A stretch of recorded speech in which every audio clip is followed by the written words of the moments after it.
What's up, guys? We are live. So we got Kevin Ray Wilder and Austen Summers joining us, and AG Hayden is feeling a little under the weather. So he might jump on later, he might not. But what do you think he has? Just a flu or something? I'm not sure. I knew his. I didn't even know he was sick, to be honest. I mean, I went out with him last night. It is what it is. You know, that's what happens when you get to a certain point in the game. You catch HIV. It sucks, you know. Yeah. But it is what it is. So the only thing I do want to mention before we start is I do have a time constraint. I got to jump off at 9:30, but you guys obviously can stay on.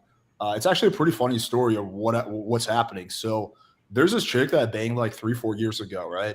Like once, literally. But she became like, I don't know, like really into me. So she would message me a lot afterwards. And then she hit me up like a month ago and she's like, hey, my cousin is coming to town. I'm like, okay, like, why would I care? And she sent me a picture of her cousin. I'm like, are you trying to like have a threesome? She's like, no, don't be crazy. I just want you to hook up with my cousin. I was like, all right. Her cousin is like a big titty Latina who's like hotter than her. So I've been trying to coordinate with the cousin for a while, and the cousin finally came through today. So she's down to meet up at 9:30. So that's where I got to run to. Pimpin'. Yeah, I can't pass up on that cousin pussy.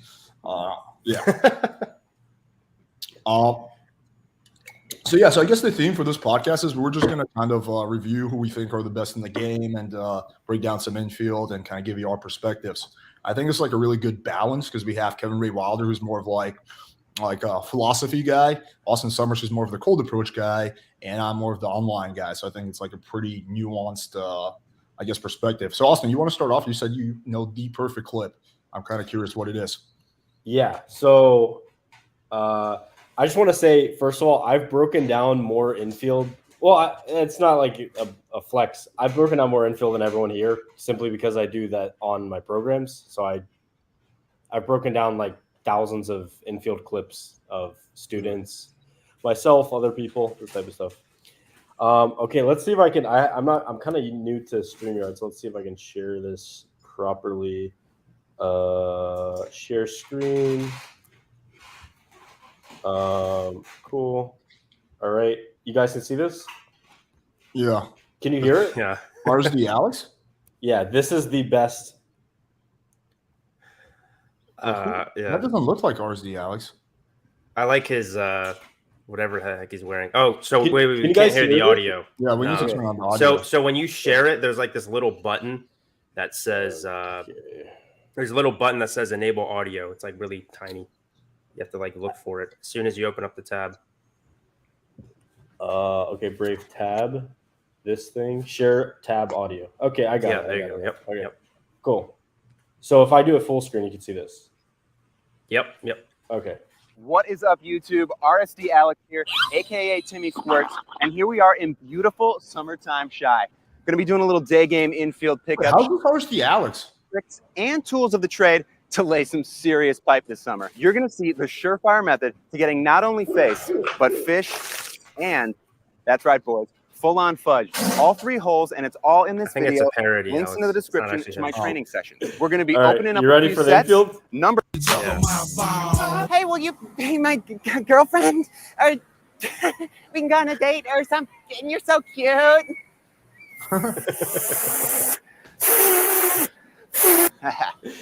Oh man. So there's so much more to that, but Right. You shouldn't have cut it off. I want to see more. That is the funniest video that has ever been made, like about game ever, dude. And he just after every approach, he's like, "No biggie, back in the zone. You know how it do." And then he like goes back in and he just does that repeatedly for like 5 minutes. But trying for a Mindset, I guess. He needs it too much. Afterward, he's beating himself up. Very bad. Very bad. That's awesome. I can actually. If you have some, you can pull them up. I can pull up actually some good ones. I think maybe we should start off with just like a general discussion. So I think there's 3 categories that we can put this in. The first category is like fictional characters. So in my opinion, number 1 would be Hank Moody from Californication. That's like what the epitome of good game looks like. Then dude, I broke that guy down. That was like the worst. It was so bad. Hank Moody? Yeah, maybe because I don't know. I was given one clip of his to break down, and it was so bad. It was like the most cringe thing ever. Time for a debate. Can Austen you versus pull it Alex up? debate. Here it is. I don't think that guy is capable of cringe. He's so smooth. I guess it kind of seems like I have a man crush, but I do. No, I mean, I think his shit is real smooth. Obviously, it's acting, like it's not the same. So that's what I was gonna say. That's the first category. The second category is like mainstream celebrities, for not necessarily PUAs, but are just good at flirting. So I think like Russell Brand would be like the tip top of that, or at least when he was in his prime. And then the third category is like cold approach guys. Right. I think those are like the three categories. Well, why are you considering Hank Moody as like a person? He's not even a person. He's a character. Well, that's why I put him in a completely different category. Yes, he's a character, okay. but a lot of the stuff he does is very applicable. Like you can get a really good idea of how to vibe, how to flirt with chicks from watching his clips. Yes, of course, like the reactions are staged, but it doesn't mean there's no value in it. Yeah, I have a video with him. Let me just play. See, I'll play the. I gotta find the original. I can pull up a good clip. It's when he's walking through like a supermarket drinking. That's not his best. But yeah, that's like wearing like dad sunglasses. Make sure we don't get copyright struck. So really quickly, I want to chime in on this. I think the way that I understood about game, or the way I was told it, a lot of people differentiate between like inner game and outer game. I don't know if you guys buy into that at all, but from the standpoint of like, all right, being technical, that would be more outer game, and inner game would be more sort of like your general self-esteem, your confidence in yourself, your belief in being like an attractive man, right? If you get rejected, you don't like just break down, shit like that, your resilience. So that's the way that I kind of look at it, So I think that's the standpoint I could probably judge on. I'm not really an outer game guy, but in terms of I think Kevin, you have enough experience with chicks that you'll be able to tell on an intuitive level whether it's good or not. Let's play this one. Okay.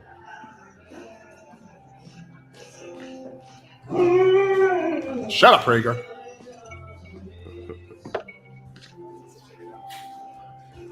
Can you make it full screen? Yeah. Fucking kids. Okay, already paused. Stop. Terrible burden, aren't they? Okay. Does he know her from before? He does not. Okay, why the fuck would you bang on a counter in front of someone? Like, rule number one of approaching, you have to make it comfortable for the girl. It's right, like but banging on a counter. You're right. But he makes eye contact with her first, so it's not out of the blue. He doesn't do it in an angry way. He does it in like kind of like a funny way. Now, of course, there's parts of this that are completely unrealistic, like the fact this would not work in the real world. I've seen too much real world to understand. I disagree. I think if you do it this smooth, it could totally work. Have you never had like crazy shit that like work? I've done crazy shit that work, but like going up and banging on a counter but not like a hard bang, like a little light. He's bang. exerting. Let's keep going. I'll be open minded. I'll be open minded. You feel like you're be open minded, bro. Come on. in the war. Yeah, I think that I'm in touch with that emotion. What the fuck are we supposed to do? Hope for the best, plan for the worst, and set a good example. I don't know. Actually, this is not a good clip. Let me find this. Let me pull this one up. How you feeling, political person? In today's video, we're gonna look at Hank Moody and how he is an amazing. And that doesn't Dude, every faggot like that guy is just like, no one knows who I am. I've never talked to a girl in my life. Let's break down this fictional character and talk about how he is good game. Like, what are you doing? No, the Pinnacle of Man is actually cool. I've had him on my podcast. He wanted me to collab with him before I forgot to get back to him. I don't really know much about him. I know who Rolo he is. hates him, I don't understand this obsession with like. I've done one thing where I broke down all these scenes for movies. There's actually some good scenes for movies. I haven't seen a good Hank Moody one, but maybe we haven't really played it. Let me play this one right now. I'll do one more and then we can move on. Let's just jump in. What do you think I just did? Yes. Oh, I am so truly, madly, deeply sorry. And that doesn't change the fact that I now have a puddle in my lap. One could argue that it's not entirely my fault that you force grown men to make huge puddles in your lap. Like, that's witty as fuck. Yeah, it's good, subtle. Yeah, he has good delivery, and this is a good thing with sexuality is you can't like pretend like sexuality is super like crazy and explicit. You have to just be like, oh, this is normal. This is right, exactly. Kind of almost bored with it. Yeah, right. Let me just finish this scene and then someone's more responsive to another. And so most people, they'd be super apologetic. Putting his hand in her fucking lap after 10 seconds, dude. Right. But that's the thing. Chad mode activate. Chad don't give a fuck. Okay, well, let me find. You don't put your hand on a girl's lap that you've Okay, met here it is. for I 10 found the seconds original. and push like your hand in the No, pussy. and that doesn't change. This is I'm not retarded. laughing. Sure you are. A little bit? On the inside, maybe? Yeah. Okay, I have it. Are you fucking kidding me, Yeah, dude? it's- Right. But watch what happens next. Watch what happens next. What? Usually I get on a plane and I'm seated next to John Candy, or Ruth Gordon if I'm lucky. But I end up next to the most beautiful woman in the tri-state area, and I go and spill a drink in her lap. Nice work, huh? Stupid. The tri-state area? You're world class. You're runway caliber. You're so beautiful, you're almost ugly. I just didn't want it to go to your head. Hank. So he doesn't go way too far, but then he calibrates when he does that. Okay. I mean, what you're What do you not think, Break Austen? down some actual game. I don't know. This is. I have yet to see any. Okay, so there are certain things he does well. He delivered those lines pretty well. It was witty, but like it's a written character, so. right. Yeah, of course. We definitely have to take that into account. But like, dude, the napkin and the lap thing, no, not a chance in hell.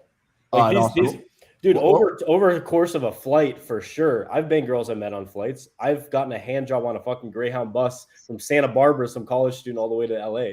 Like, dude, I've done stuff like this, but it builds up over time. You don't like the first 5 minutes, you're just allowing the girl to kind of relax around you. You don't go start putting your hand in her pussy area. Agree. I agree. That's. And then you don't calibrate afterward. Oops, sorry, did I touch your pussy there? Well, I got another witty line that this guy wrote for me. Let me deliver it. It's like, what? I agree, but I think that if you know what to look for, like if you're watching this, like there's a lot you can get, like how to be witty, how to be flirty, how to hold sexual tension. Like I think there's a lot of credence in the way Hank Moody flirts with girls. Well, like okay, but Right. Let me ask you this. Sorry, this is really interesting because I could take it from like a red pill perspective, right? So like what I know for a fact what red pill guys would say is like, oh, he's pedestalizing her by saying that she's like the most beautiful woman in the tri-state area. So what do you guys think about that? Do you think that what he did would be effective? It's obviously hyperbolic and it's kind of funny. Yeah, it's funny. He's doing it with humor. He's not doing it like if he was like, you're the most beautiful woman in the tri-state area. Yeah, that would be super simpy. But the way he says it, he does it like a tongue-in-cheek type of way. I think it's totally fine. Yeah. So it's like the context behind this scene that he's talking about is actually one of the best I've seen. It's okay. It's from The Departed. The Departed. Yeah, The Department. The Department. I thought it was okay. Okay, let's play it. Yeah, let's play it. I thought it was okay. I know exactly which scene. Elevator. The elevator scene, yeah. Elevator. But there's several. This went from breaking down Infield to breaking down movies. Wait, but in that movie, didn't Leo bangs girl? Yeah. Yeah. So we gotta find the right one. The pickup itself though is good. Okay, fair. The Departed elevator. At least for my number. I don't know. You get a certain number. No, it's not these. Here's what I found. Matt Damon picking up a girl in the elevator. Oh, Jesus Christ. We have to like watch like fucking other people's reaction videos. I mean, we can do that, I guess. Matt Damon picking up a girl in the elevator. Okay. Jesus, it's just gonna be him talking. I fucking hate that. Like, I don't know what to search for. Like, picking up. Do you guys know the chick's name? What's that actress? No. Okay, Maybe just say Matt Damon elevator Departed. Matt Damon jerking off in the elevator. Matt Damon spits mad game. Uncensored. Matt Damon spits mad load in the elevator. Okay, stop evaluating movies. Matt Damon demonstrates he's a high value male. You can see certain things. I agree with Alex. You can see certain things from movies and stuff like that, but yeah, you're not gonna see genuine reactions. Okay, well, let me try flirting. Yeah, I mean, even though it's dramatized, doesn't mean that there's like a hint of truth to them. I think one of the effective things to do about breaking down movies is that basically everybody can relate to it in some way because they've probably seen it. Dude, I legitimately can't find it. Like, I don't know, but we can. Yeah, I don't know. I mean, I can like pay for the movie on YouTube and we can go through it. I don't really care, but that's gonna be like time consuming. Yeah. We should break down infields, but I don't know if I should be putting them online. You know what I mean? Fair. Are you like if they're from courses or And then I also have some Faces from aren't blurred students, out. but I would obviously want to blur them beforehand, so I don't think I'm gonna blur that. Let's just dox the students. Nah.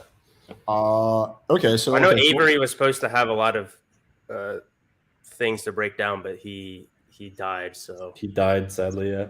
Okay, he figuratively died. Not he got literally. AIDS. Yeah, sucks. Maybe we should just switch it up and like do something else, and then maybe next week because we need time to like. Yeah, I think that's rather this. Yeah, problem. yeah. And you don't have that much time anyway, so we could just do like debate black pillars. That's that's Alex's favorite thing. No, I'm kind of bored with the black pillars because the same argument over and over and over again. Yeah. I've kind of moved on to the SJWs. Okay, right on. Yeah. So yeah, from one flat earther to another flat earther. Yeah. Yeah, That that's should be funny, good. man. Why don't we? Let's. How about this? Want to, but you won't. Let's do our like top 5 list. Who we think is the best in the game in terms of cold approach skills. In terms of people who like post content about that stuff on YouTube, or no. Okay. I don't even know if I know 5 guys, but yeah, I'll try. Well, let's let Austen go first. Okay, I actually have some of the people that I. You know what's funny is a lot of the people that are the best in my eyes, they don't have. They're like just friends of mine, so they don't like have infields or anything. Let's go up the list. People who I think, dude, my buddy Tony is fucking nuts. His real Tony Manolo. I have an interview with him on my product. Like some of the best guys I know or don't have YouTube channels. Yeah. Yeah. My buddy Casey back in the day, Casey Brown. Casey, like really grounded. You know Casey, right? Yeah. Yeah, back in the day, dude. Very, very grounded, masculine, funny. Yeah. Huh. I mean, I kind of judged him as, and again, I've never gone out with him. I like Casey. I judged him as like intermediate advanced, but I never thought he didn't give me like the vibe of a guy who's like he hasn't gamed in like 5 years. Okay. Who else do I have in here? Paul Janka. I really like Paul Janka's style. Looks like you disagree with that. Back in the day, his infield back in the day wasn't that good, but now he's like fat, married, and his wife fucking controls his balls. Like I was trying to set up a podcast with him, and he's like, "Oh, hey, my wife is saying that I should actually wait until the book is out." So I'm like, "Dude, does your wife like tell you what to do?" And he's like, "No, man, we make these decisions together." Like, dude, I was like, my mind was blown away that this was one of the OGs in the community, and just like the way he was writing, it just seemed like his wife completely has his balls. And I'm like, "Okay, dude, just hit me up when you're ready, I guess." All right, I have a couple others. Tay Social. Very simple, very sexual game. Who? Tay Social. I agree. Yeah, he's good. Yeah. And who else? And it also depends what you're kind of defining as game, because some of these things are a little bit more advanced. But I know some of the guys that created that tilted thing, like basically they fly porn stars in from, or not porn stars, Playboy models from Ukraine that are attached to the photography guy. Yes. They fly in like rich guys to kind of finance the trip, but they have a dream experience. Yeah. So some of those guys, like what they've done with social circle stuff is pretty nuts. David Bond, I'd put up there too with the harem stuff. Like I've just never seen cold approach. No one comes remotely close to him when it comes to that. It's insanity. But David also, he is willing to sacrifice literally everything for having those crazy experiences. So we need more men like him out there. Okay, here's I'd say my old mentor was really solid, Vadim. I'd say for day game, I consider Vadim one of the best. It's weird though because he doesn't have that many. He wasn't doing too many insta-dates or pulls from day game. I feel like I'm kind of better in that sense, but Vadim has like some really, really good verbal game because his brain just works like no other human beings on planet Earth. I would say Vadim 2015, 2016, best day game in the world. Night game, I think old school Julian had some of the most insane night game. I've seen pulls from him that are like crazy. like getting girls to do things like above and beyond what is required for game, like getting girls to get on their knees and blah blah blah, this type of stuff. Who else do I really like? Yeah, maybe some of the people listening can shout out people. This guy says David Bond doesn't do cold approach. So I was defining. It depends how you define game. If you're defining game as like I'm just going to strategically set up my life to have the whatever I want, then David Bond is definitely someone to learn from. What about this guy? I thought this was the best, not the worst. Well, hey, I mean, they're shouting them out. I'm just looking at the this guy's like, dude, this guy's like ultra cringe. Did you see? I don't know if you saw the clip of him demonstrating a kiss on his in his scores. No. In his my god, bro! On who? On a girl or on himself? On his mom? On a girl, just like some fucking Asian chick that was paid to be there. Mom, I don't know. Maybe not. I need this for my product. Okay, mom. Oh. But he goes like, what does he say? He's like, then I'll lean in. I'll go, come here, and then just like goes for it. I was like, bro, I just stick my tongue out. Oh, he's in Japan though. Yeah, he's in Japan. Dude, I'd love to see him try to like game in Japanese, and so I could know. He's actually friends with this guy that Arigato, my penis. Acquaintances with. He's friends with a guy who does dating Japan or attraction Japan. Yes, I've had him on my channel. He actually seems pretty good. He's pretty chill. That guy's pretty cool. I like that guy. When we'd hang out with him, he was always dressed in white. He looked like Jesus. He's chill. Chill vibe. Yeah. Let me give my list. So we got Rollo Tomasi, Fresh and Fit. I think those guys are just. Oh, Richard from Street Attraction. Sorry, this guy posted him. Yeah, Richard from Street Attraction, dude. I consider cold approach game top 5. I don't know. His infield is so cool, so fun. He's like such a balance of like. I'm really not familiar with him at all. Qualities and fun. I don't think they have any infields up anymore, but. Yeah, no, they got nuked after the article. Okay, so let me give my list, and this is no in particular order. I would actually put you on that list, Austen, from what I've seen. I'll put Vadim on that list as well, from what I've seen. As much as John annoys me, I would put him on that list. I got to give credit where credit is due. I would say Does John have any infields on YouTube? Yeah. Well, at least he used to. I've seen them, but I don't know if he's taken them down or he privated them. But he used to have some on his YouTube. But I've actually gone through his product a little bit, so I have seen those. Okay. I've also gone out with him. Okay, we got that. That's 3. Then I would put. I think Taste Social is up there for sure. I'll give him credit. Yeah. Dude, Tay's voice too. He's like naturally on TRT. Yeah, Tay's just running the BBC game. I don't even know who that is. Dude, imagine question Alex in America and having game. That would be epic. Yeah. I have a question, Alex. So is John like when you game with him, is he like different than he is in his videos? Like his vibe? I got to be honest, that kind of confuses me because he's like so monotone and like I just can't see girls being attracted to him, to be honest. He's really funny. Like you don't really see that does until you go out with him, but he's really funny. Like people are always just laughing. Like he's always just like naturally the center of attention, and he's like so yeah, that'll do it then. Yeah, he combines humor with like moving things forward, and like I'm sure he does some subtle stuff, but. Well, he's funny in his videos, but in like a very like middle school type way. He's a lot funnier, I think, in real life, especially. Like I remember when I went out to him. He's different then, yeah.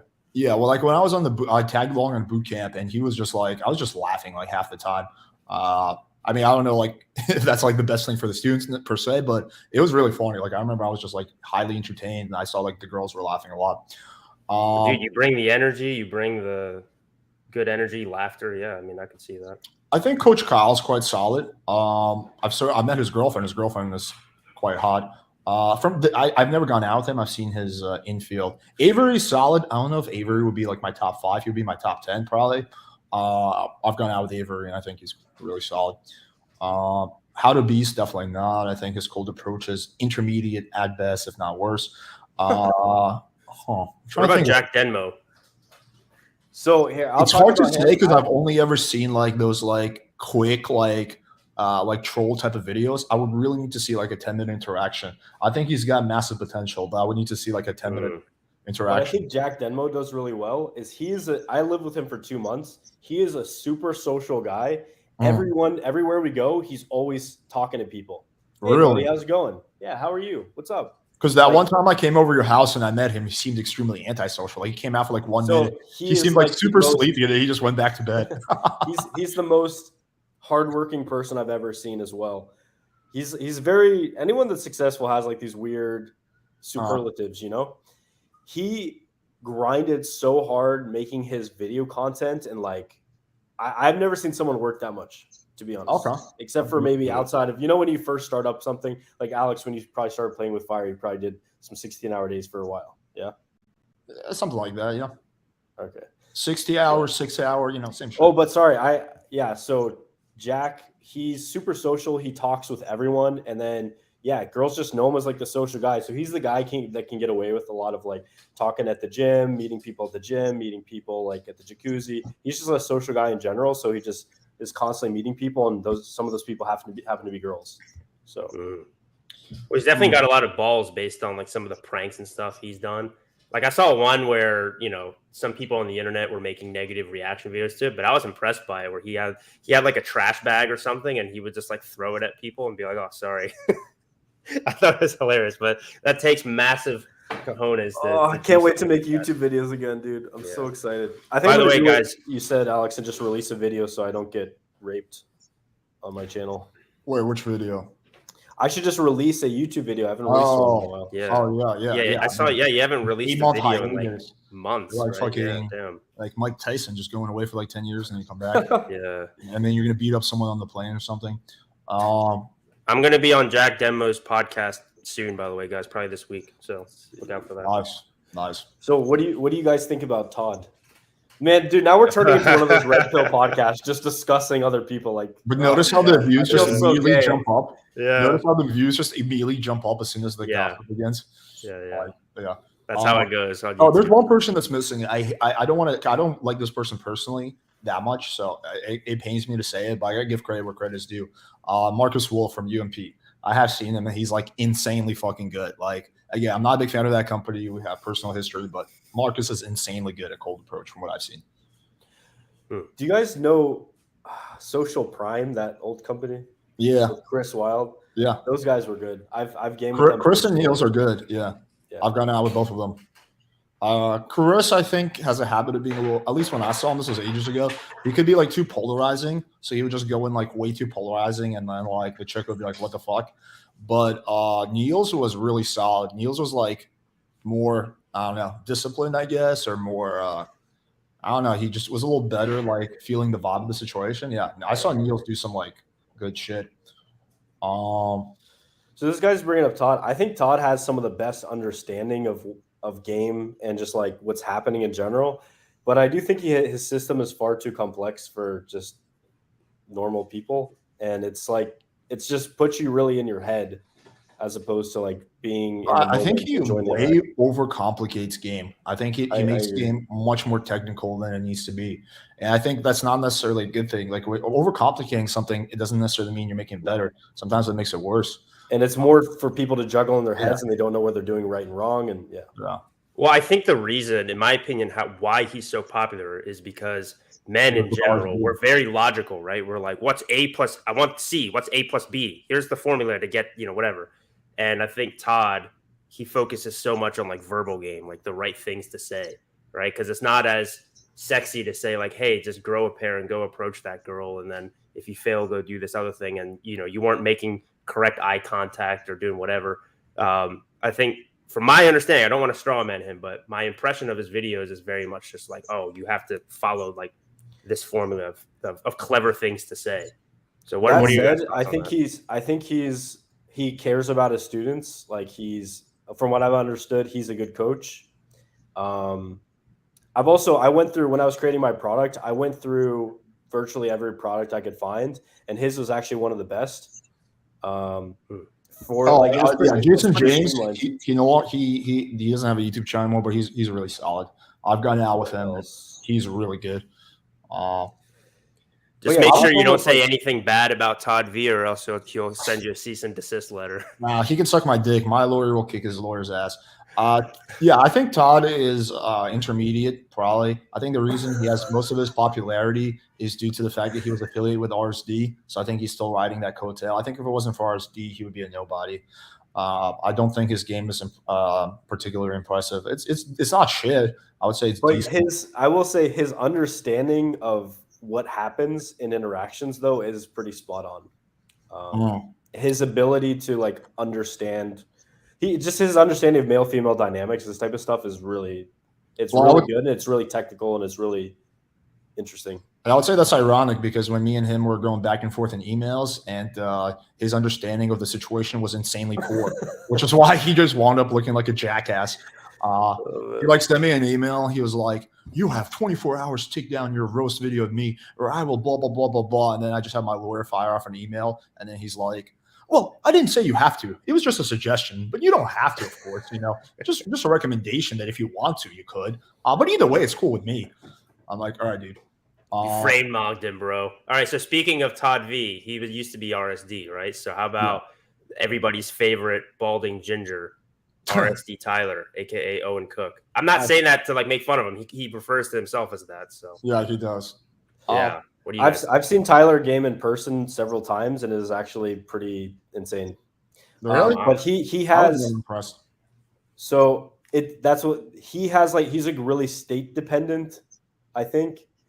So some nights when he's on, he's super on. Some nights when he's off, it's like the whole bar rejection, basically.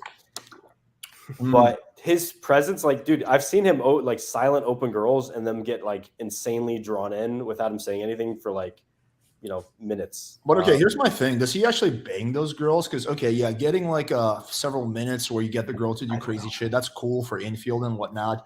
But like that kind of like really high what do you call high energy, like super reaction based game might get good infield, but the chick might not go home with you because she's like, this has been like really funny. Well, I'm sure she knows that. I'm sure she knows how to pull, and I'm also sure he knows how to balance out the conversation after doing it for like 2 decades. So you would be surprised.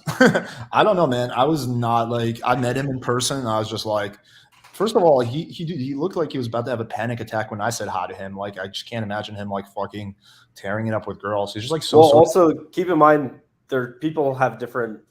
They're different at different times, right? Maybe I'm like, if you see me super stressed, which happens occasionally, that's not indicative of how I am all the time. But I've hung out with you like many times. I've never seen you have like a panic attack when I said, "Yo, what's up, Austen?"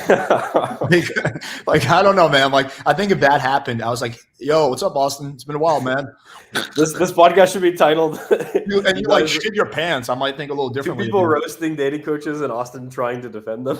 What about this guy? I just like to always take the I like to take the devil's advocate in everything. Even if I just say a position and then you guys adopt that, I'm like thinking of ways that I can argue against the position. Yeah, pussy feels good. Like Austin's like, have you guys tried cock yet? Have you tried butt though?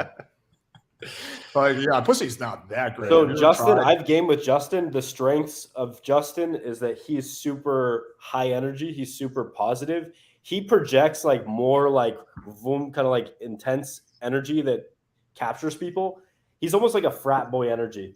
Like I do a really good Justin Mark impression. Can you do it? Dude, I got to start doing it. See, instead of roast, I'm just going to do impressions of people. Bro, I fucked like 6 girls last night, bro. And they like came over, bro. I didn't fucking use a condom once, bro. And then like I ate so much cheesecake, bro, but I'm vegan. It's like, what the fuck, bro? And then like I can't go to America, but like I want to go to America, but like I want to travel, bro. Like that's literally his vibe. So can you do me? Can you do me? What's up, guys? Today we're gonna look at. I love how he did the couch impression. Yeah. Like, even when the couch is not there, like even when I'm sitting in a chair, I still do that. I'm like, what's up, guys? Dude, I'm gonna ruin the surprise, but I was thinking about going forward, just using a different intro every time I have a YouTube video. So I was gonna steal your intro for one video. Oh yeah, just like do my intro and then have your intro video play, and then my video. And what's up, you guys? Talk about it at all. What's up, faggots? Yeah. Well, I'm just gonna say I'm really impressed by Justin Mark. If again, you don't really know, it's hard to tell what people are like actually, outside of the camera, I guess. But if he's successful in his dating life, considering he's a short Indian man, that's highly, highly impressive. Yeah. So So another thing he does well is he's leveraged everything to his advantage. Like you said, he's short. He's like emaciated. He's probably inbred. No, I'm just kidding.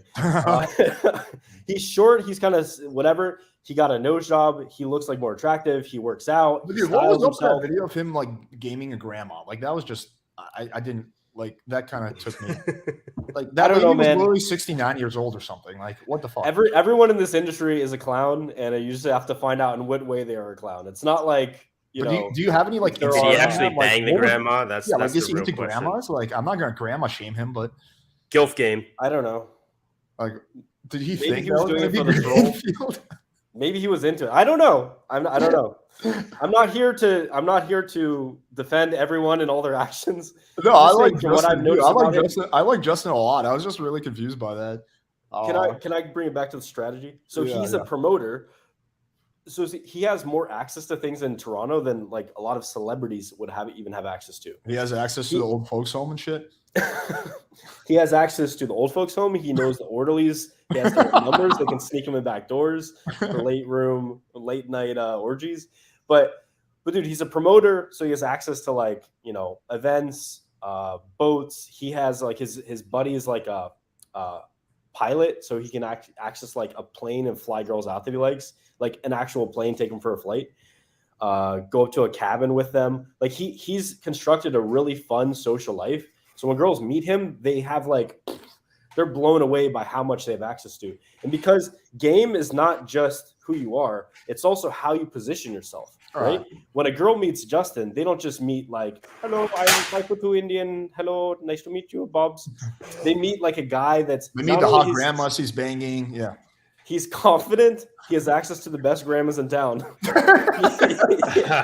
has listen, babe. When your grandma needs to go to the old folks' home, I got you. I got those connects, okay?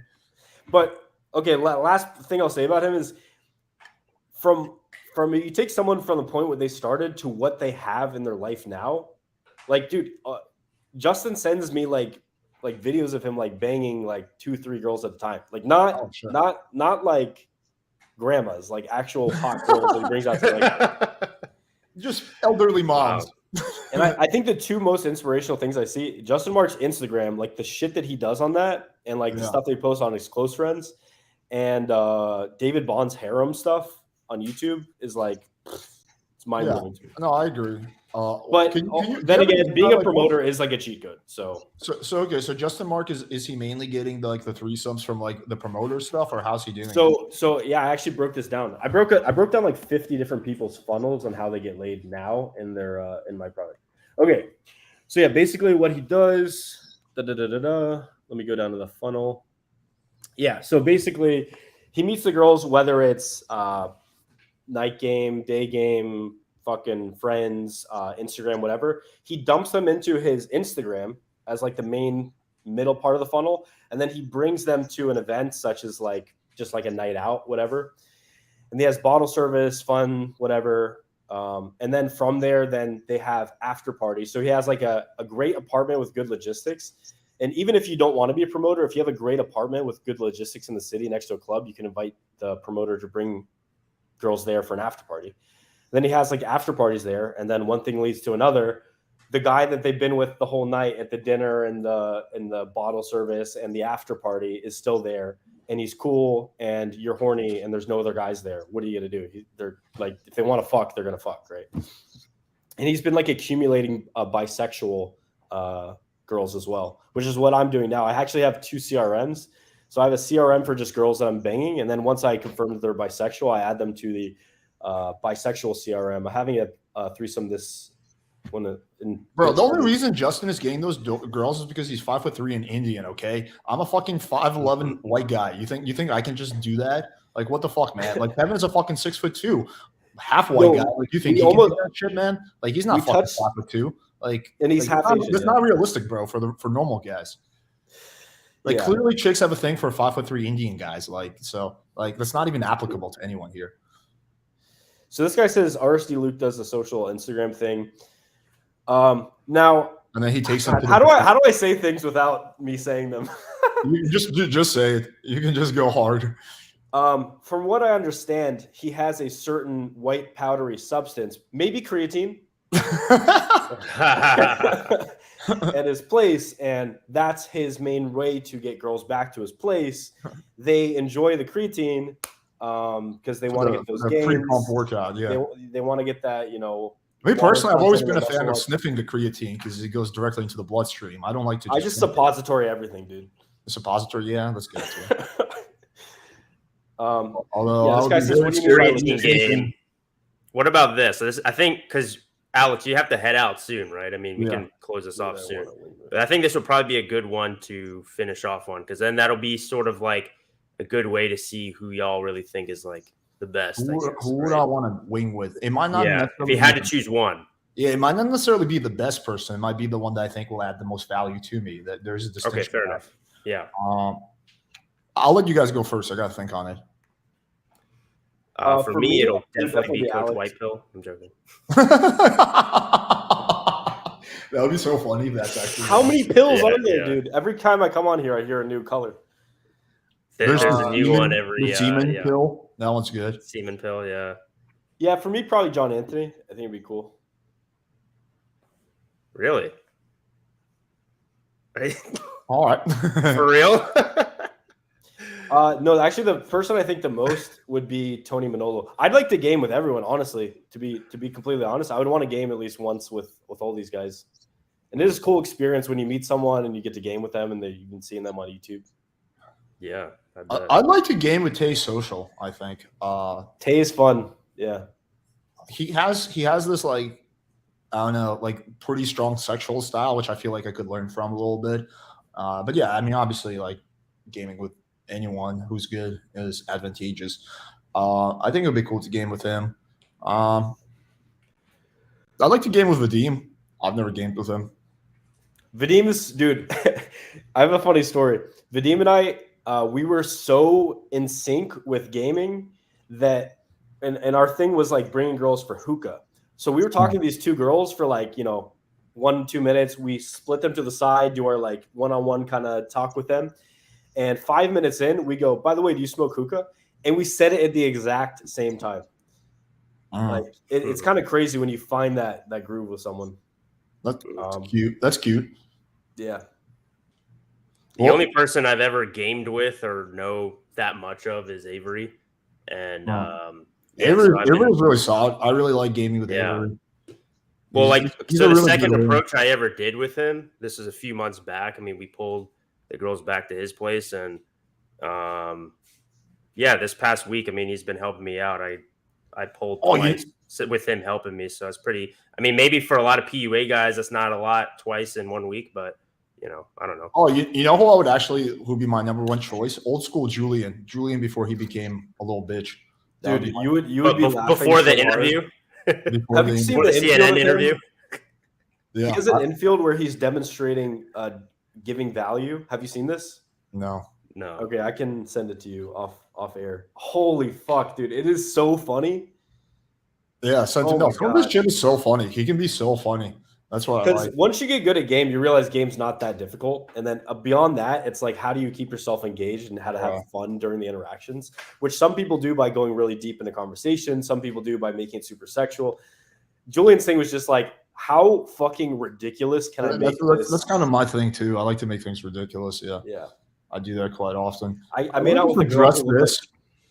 Guys, I can afford a hair transplant. Money's not the issue. I have more than enough money. It's not about me getting the money. It's just me not wanting to do it yet because I'm waiting on the stem cells. How's my hairline? Full effect. Wait, do I have is this a bad hairline or a good hairline? You have a really good hairline. Good to me. Well, isn't this going into my head here or no? No, dude, it's like really even. Like, look at mine. Like, look how much mine is receding. It's over for you, bro. It's over for me too. My hairline's receding. Look. That's a bad hairline when it goes like this. Yours is solid. Why don't you just not eat the foods that you're not supposed to eat, and then you won't lose your hair? Dude, I already do that. Do you not know this about me? I eat extremely healthy. We discussed it for like 2 hours one day. But do you eat ass for the postbiotics? It'll help with your gut biome, bro. We shall not speak of that. That's what it's all about. Yeah. Oh, okay, let me give credit. From what I've seen, Seal Chen is also really, really, really fucking good. Although he's not doing cold approach content anymore, which is unfortunate. But If Seal you have the right amount of trauma / a period of your life that you haven't had girls, you have a great chance to be as good as a lot of the people that we mentioned. Yeah. And you have a slight sexual addiction. Oh shit! I got someone drinking kava. Got some Italian kava. Best I've ever had. Nice, man. I like that. Dude, you know what I've been watching? Dude, it's so funny. I want to bring this up because I've been in Vegas a lot the past. Well, I live here now, so I've been going out a lot. Dude, these Blackpool guys just need to come to Vegas, and then they'll see some really good looking girls with some very not so good looking guys. Now, granted, some of them are like paid help, I guess.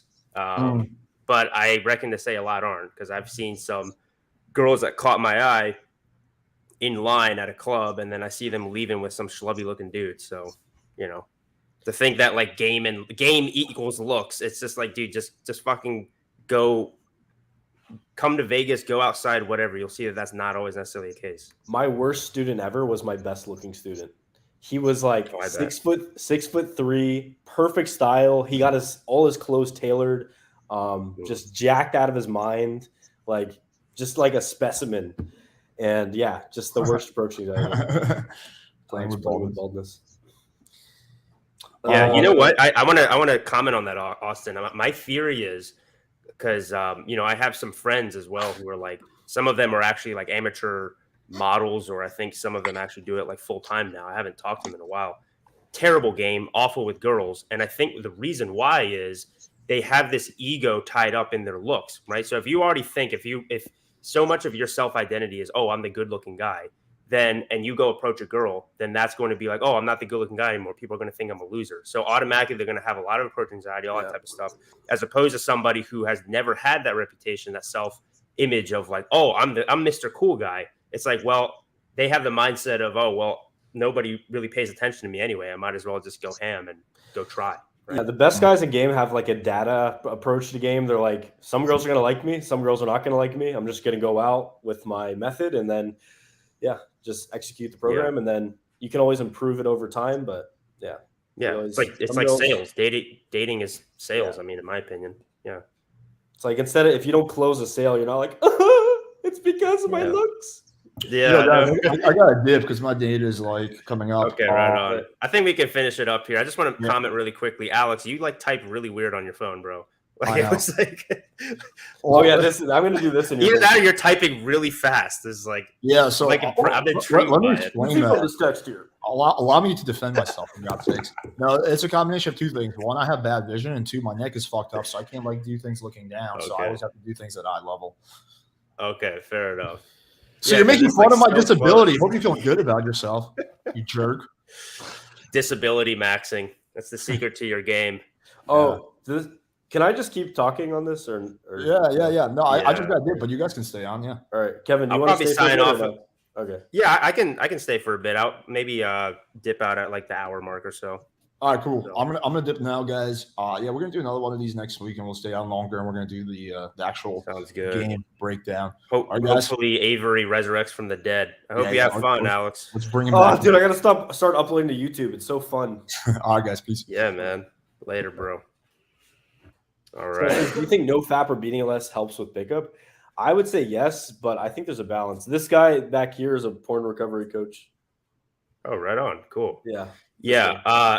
It definitely helps. So, I was on day 7. So it helps, but yeah, you got to be careful. So I'm doing NoFap this entire time that I'm in Vegas. And yeah, basically by day 7, I was like going crazy, and that's why I pulled 2 girls in one day, which again, maybe for some pickup artists, that's not that impressive, but for a non-pickup guy, that's a lot. And I think a big motivator was because I was doing NoFap. So I was like, well, the only way that I'm going to, relieve myself is, I have to go out and earn it. So I'll say, like, for me, for a lot of people, you could do the same actions, one horny and one not horny, and they'll have completely different effects on the girl. The women they're always paying attention to that sub layer, and women, they have more interlobal communication in their brain. So they really pick up on the signs and the cues and everything.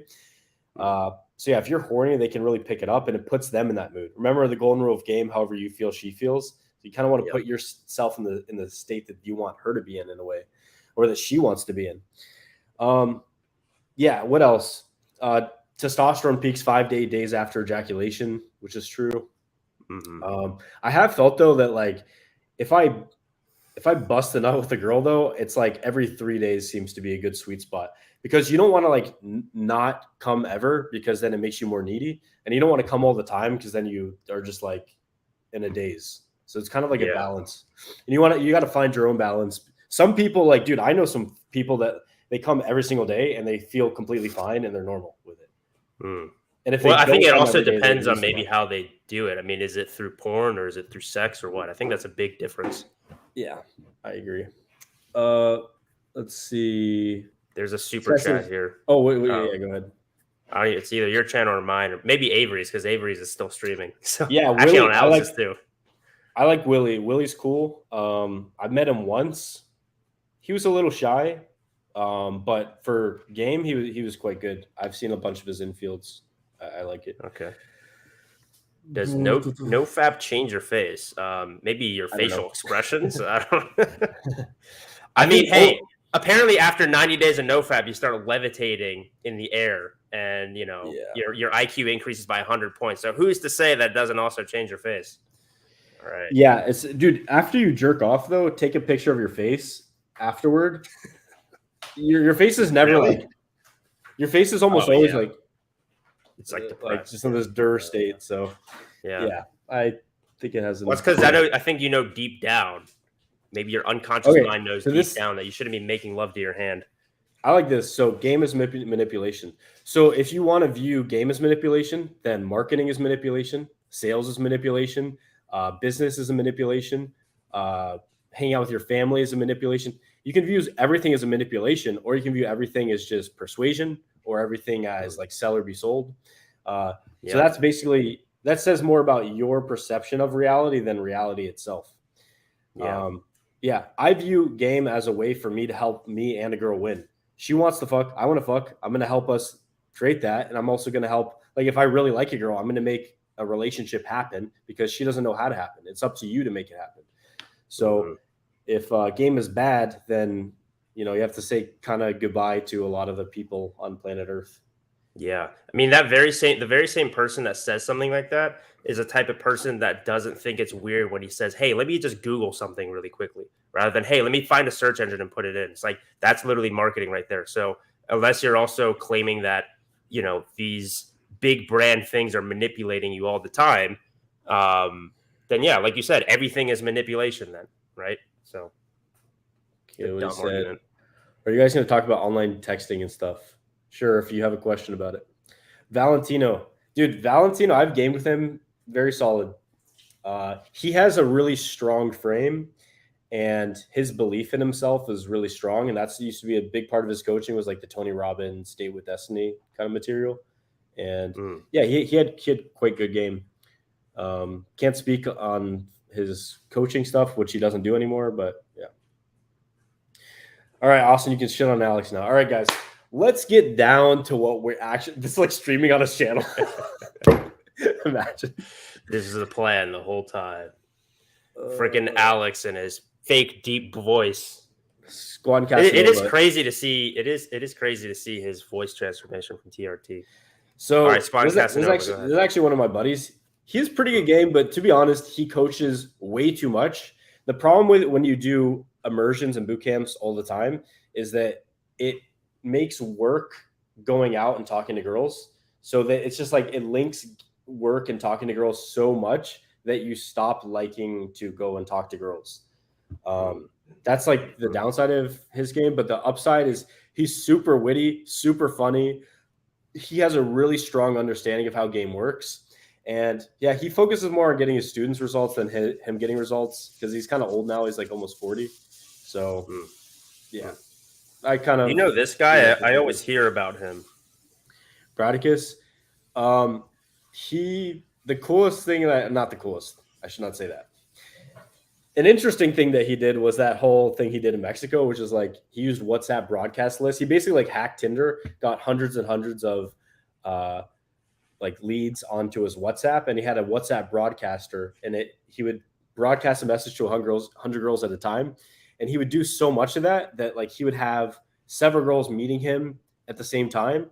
He'd like have one meet him at the bar across the street, one meet him at like the convenience store, one meet him at this restaurant. And he'd go and check on this girl, like talk to her at the bar, see if she was cute. And then he'd move on to the next girl, see about her. And then the other one. And then he basically would pick the one he likes the most and then bring her up. And then the other girls would just be like there waiting, which is really bad. Savage. And that's literally what got him like that whole thing in Mexico. But yeah, the scandal. In-person game, I haven't seen him in-person game, so can't comment, but I have met him. He does carry himself with the kind of vibe I'd consider someone to be good at game as having. So yeah. All right. What about the OG mystery? Well, first of all, just doing routines I think is really gay. Like why not let your personality come out and kind of build more of a connection? Maybe I'm misinterpreting it, but he's an OG in the community, and I kind of think of it like this. It's like you have a first approximation of a space. So you have like that first kind of inventor, if you will. There's obviously Casanova and these people, but like someone to codify something in the modern era, like Mystery gave a pretty close approximation of game. So, and over time, obviously it's gotten better. He had like some incorrect ideas, like it takes 7 hours to bang a girl and like stuff like this, which is not true. And then the routines a little bit too much. Other than that, I think he had a very good first approximation of game. That's my take on it. Right on. So really quickly, this is I know we already talked about him, but J-Mo, if you're watching this, I would like to debate you on Dark Triad.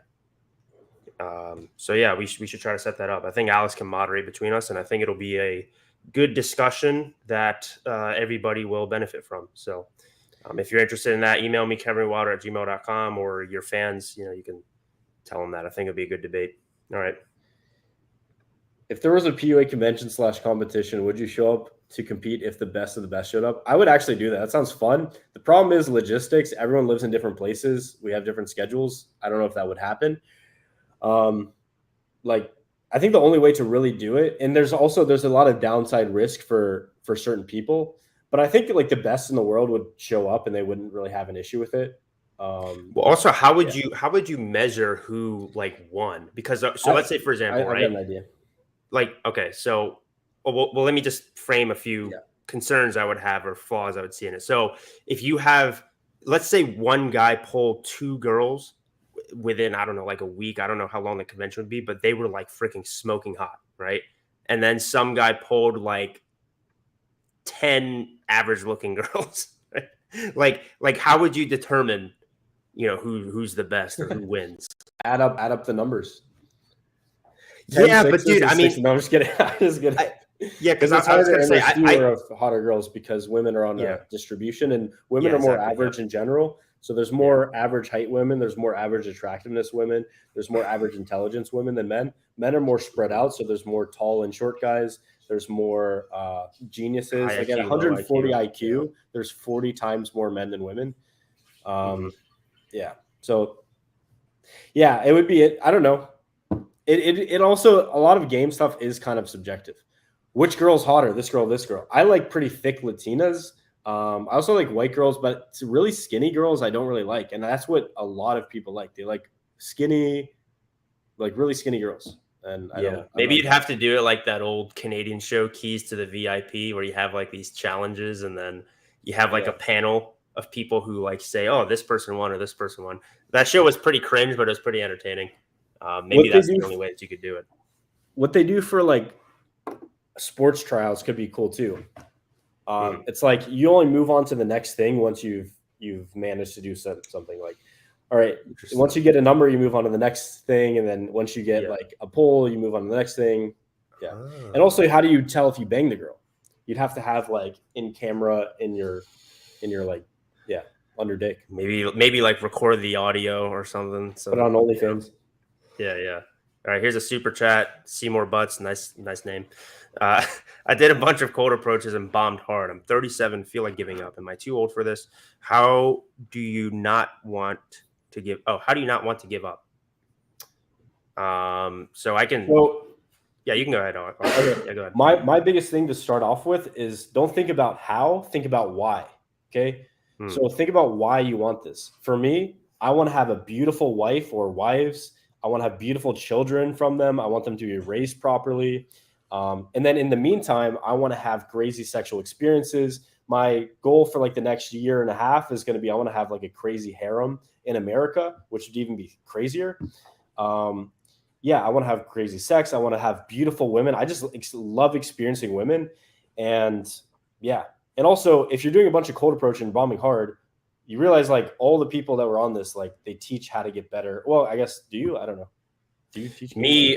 Technically, no. Yeah, well, I help guys with their dating profiles, and especially in the sense of like, I focus more on like philosophy, red pill. I would say fitness as well. So, but yeah, this guy said 37, you feel like giving up. So I have students that are like 52, 55, and they're still like crushing it. Women care more if you're too young than too old. That's what I found. It's like being too young, you have like a correlation with inexperience, lack of resources, lack of personal self-esteem, lack of charisma, stories. You just come across immature. And yeah, if you're saying you're bombing hard, nothing is a mystery. Like you're probably doing the same mistakes that everyone is doing. I've had at this point like 550 students, and I'd say 4 or 5 approached correctly the first time I saw them. Most people, they approach from behind, they touch the girl, they scare the girl, they do the fucking what's that guy's name? Who's the guy we were critiquing? Hank Moody. He was just like, what's up? Like, obviously, if you're doing that, you're not going to get anywhere. So you're probably just making the same mistakes. Above that, work on your aesthetics, work on kind of your energy, make sure you feel good in your body, you're healthy. Okay, so how do you feel about discussing sexual fantasies with new women? Very positively. Yeah, I don't see a problem with that at all. I mean, that's probably something that you should do. Yeah, you got to tell women what you want. When you tell women what you want, they respect that.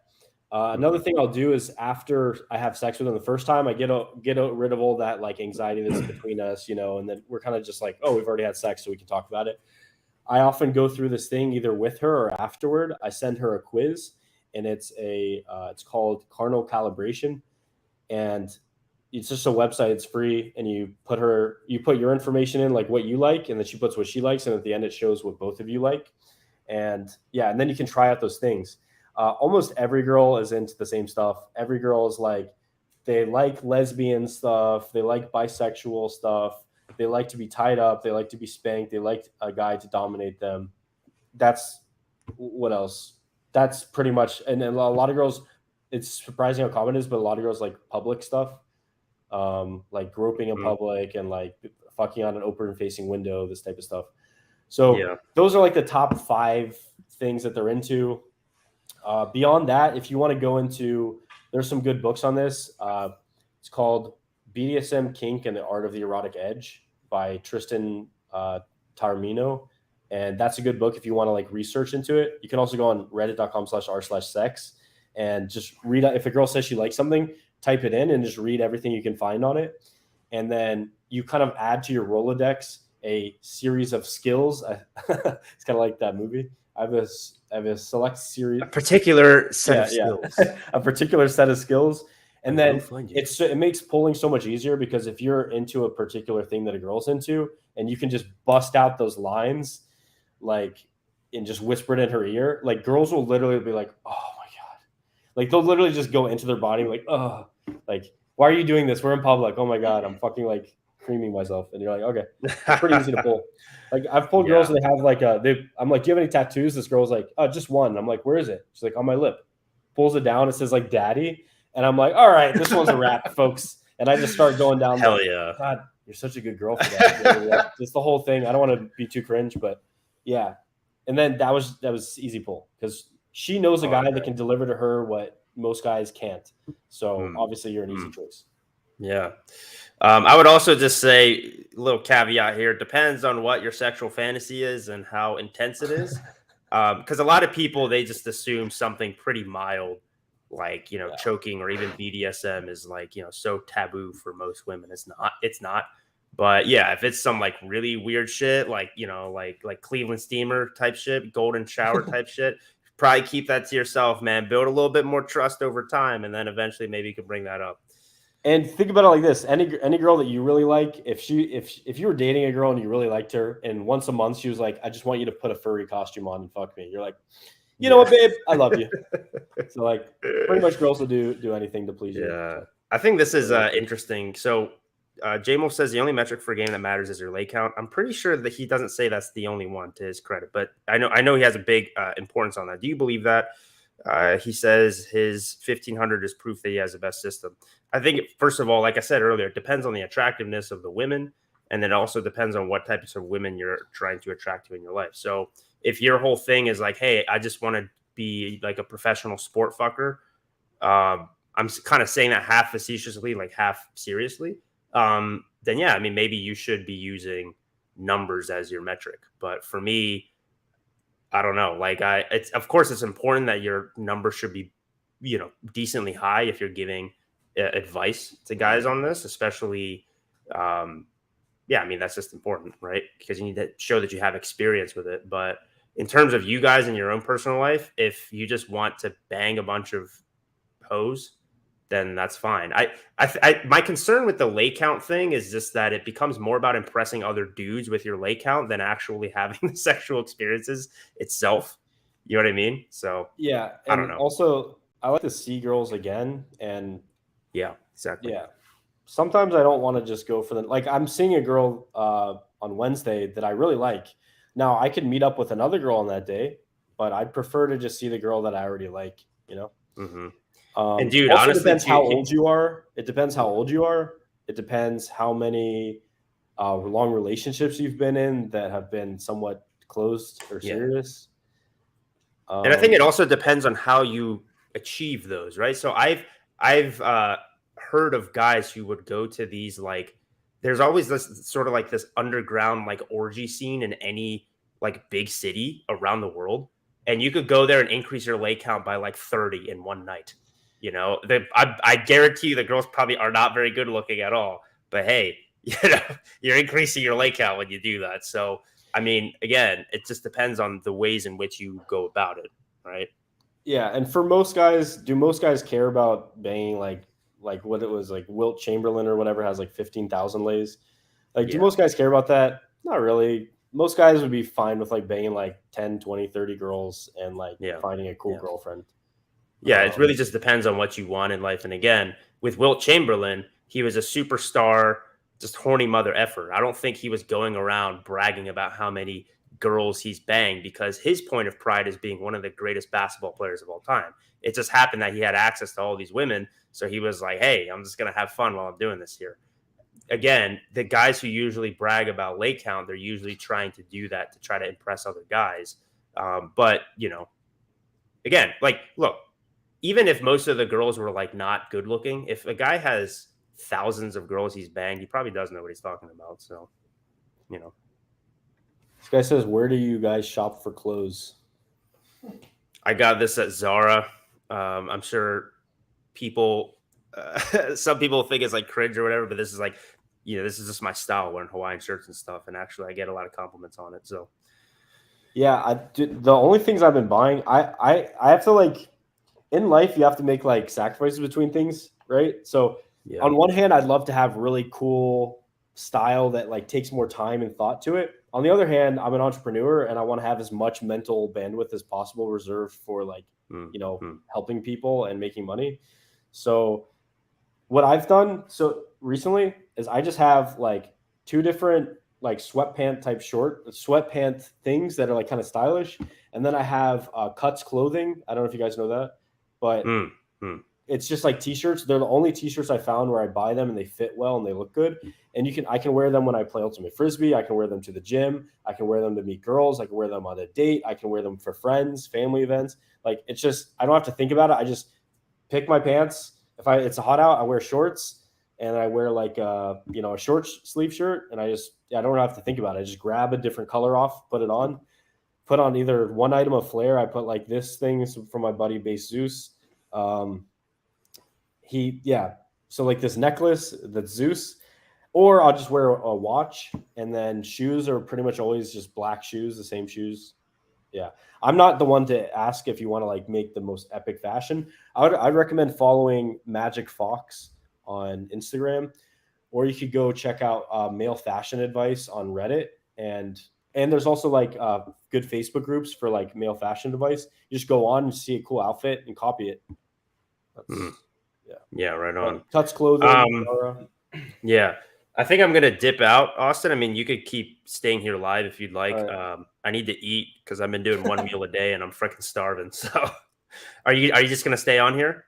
Yeah, I'll just stay on. I like answering questions. All right on. Well, for everybody else, hope you have a good one. I'll be posting a few videos this week, so see you then. Check my channel out if you haven't already. Kevin Ray Wilder. I'm sure most of you guys already know who I am.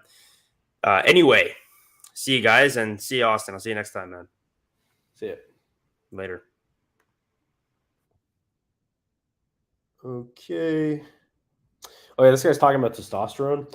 Really cool thing I've been doing is for my students, I have them test their testosterone when they first start my online mentorship program, or when I do the in-person stuff. And then I have them send me the results like 1 month later. And the craziest change I've seen so far, I haven't had too many people do this, but a guy went from 600 to like 866. So that's like 266 points increase, all using natural methods. So no TRT, nothing like that. This guy says, I hate modern society. Me too. Best book, my favorite book is called Civilized to Death. And it shows you how like everything that you've taken for granted, or everything that you like about modern society, most of it is like just a partial recompensation for like things that have been taken from you living in your natural way. My job is very isolated. I don't have much organic social interaction for day to day. Would you recommend I do to get more social interaction without boot camps? So does that mean you're like in the middle of nowhere in a forest? Because you can make your job more social by going out and meeting people. You can take lunch breaks and meet people. You can join clubs, social events. I like to play Ultimate Frisbee. Just join like Ultimate Frisbee league in your area. You meet people that way, and they're often mixed. So it's like 4 guys, 3 girls that play each point. So you have like your ability to meet girls is there too. I would check in my online course. I have a really good video on how to make friends in your city. I'd check that out, and it has a lot of different ways to meet people. Alex is back on. I banged. No, I'm just kidding. She's running away. What's the name of the company? It's Cuts Clothing. Cuts Clothing for the shirts. Very good. Yo, how's your cousin fucking going? She's still on the way, waiting for her. Nice. I realized that she lives pretty far away, so her Uber's gonna take half an hour. This guy, you says you can't order your own labs as an MD, bro. So there's a testing place I go to. It's called Any Lab Test Now. You literally just walk in the door and you can get any test you want. Like you just walk in, you go, hey, I want a testosterone test. They go, cool, come in the back, blood, done. You're out in like 2 minutes. And yeah, you get the results in like 2 days. Okay. Yeah, this guy says Magic Fox is goated. Yeah, he's really good style. But honestly, it's like style can only do so much, right? So what did I miss? You just missed us talking about like fashion, and I don't even remember. I didn't miss any good impressions. Oh no. Dude, one of the comments was like, now that Alex is gone, you guys can talk shit about him. I'm like, all right. Okay, so first off, small dick. That's a fact. Dude, I got to start roasting you. Like, I just want to make roast videos. I know. I really like it when people roast me. I get a kick out of it. I don't know. There's a complete lack of good roast about me. This displeases me. I got like 15 minutes or so until this chick gets here. It's gonna be interesting because I invited her to a bar. I'm pulling. You're watching It's Always Sunny in Philadelphia. Yeah. You know the dentist system. Yeah. How he talks about like he invites her to a pizza place that's already closed, and they go back to his house. So I invited her to a bar that I know is going to be closed. That's right near my house. So I'm just gonna go. Oh, I guess they're closed. Oh yeah, let's go to my rooftop. Oh wait, my rooftop's closed. I guess we can just go to my apartment. Dude, you know Paul? Oh wait, my living room is closed. I guess we go to my bedroom. You know Paul Jenkins' method? It's kind of like between yours and just going out on a date. He says, he's like, yeah, let's go to we'll go to get drinks at this place. And he's like, oh, actually, you know what? I'm still getting ready. Do you want to just meet me downstairs? And he gives his address for his house or his apartment in New York. She comes to the door. He's like in his robe. He's like, I'm still getting ready. You want to come chill for a bit while I finish up? Brings her upstairs. He's like in his robe. He gets her like a sparkling water, and then they basically just start talking, and then he bangs. That's awesome. Yeah, I don't know. I like going on dates with girls. I don't know why you're such a hater. That's my only critique of yours, is that you frame things as straight to the house when I never understood what is the point of that. Like, don't you want to leave your house and do things? No, you clearly don't know me that well. I don't like. I think you may have you may have a serotonin mind. I have a more of a dopamine mind. I don't know. Yeah, I don't know. What does that even mean? It's from Helen Fisher, Brain Types. Yeah. It's like four brain. I do like sometimes going out and doing shit, but I've been on hundreds of dates, bro, like thousands. Like it's just boring at this point. But I do still very much enjoy fucking chicks. So I do too, but I also enjoy doing stuff with girls.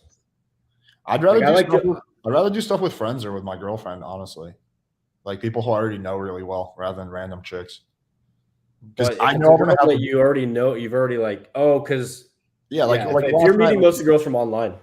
Like last night, like me, two of my friends, my girlfriend went out for dinner. It was so much fun, dude. Like I love doing shit like that with like my friends.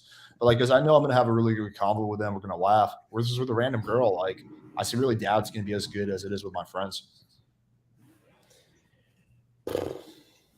You know, this chick is gonna be here in 20 minutes. Yeah, I don't know. Is there any good questions? Austin, who do you think has achieved more? A guy in a lay count of 20 but is in a poly relationship with 3 submissive girls, or a guy in a 150 lay count has never had a threesome? I will say having a poly relationship with 3 submissive girls, if they are like loyal to you, sounds harder, but I don't think that's realistic. I think this question is like it's not this or that. But I think if it would be better if you got to a 150 lay count, had a bunch of threesomes while you were over like say 100, and then you had that relationship. I think that's actually doable, but I don't see a guy banging 20 girls total and being able to handle 3 submissive poly relationship. Thoughts on backpacking? I love it. I don't like leaving the house, so no, I mean I used to be into that shit when I was younger.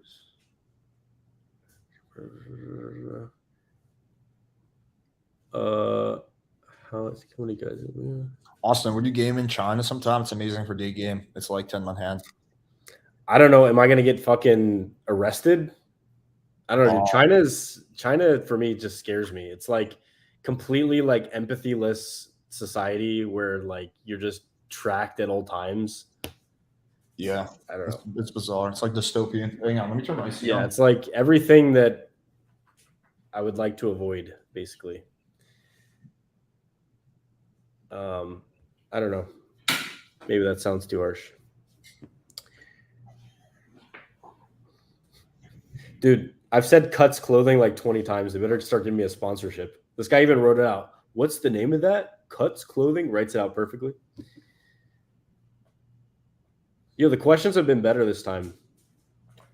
Well, who has the best game in celebrities? My favorite question. I think Craig Ferguson. Yeah, I agree with that. Either Craig or Russell Brand. So, yeah, this is another thing. It's like the framing, right? Craig Ferguson has a show where the girls are like told to like flirt with him, basically. Oh, they are?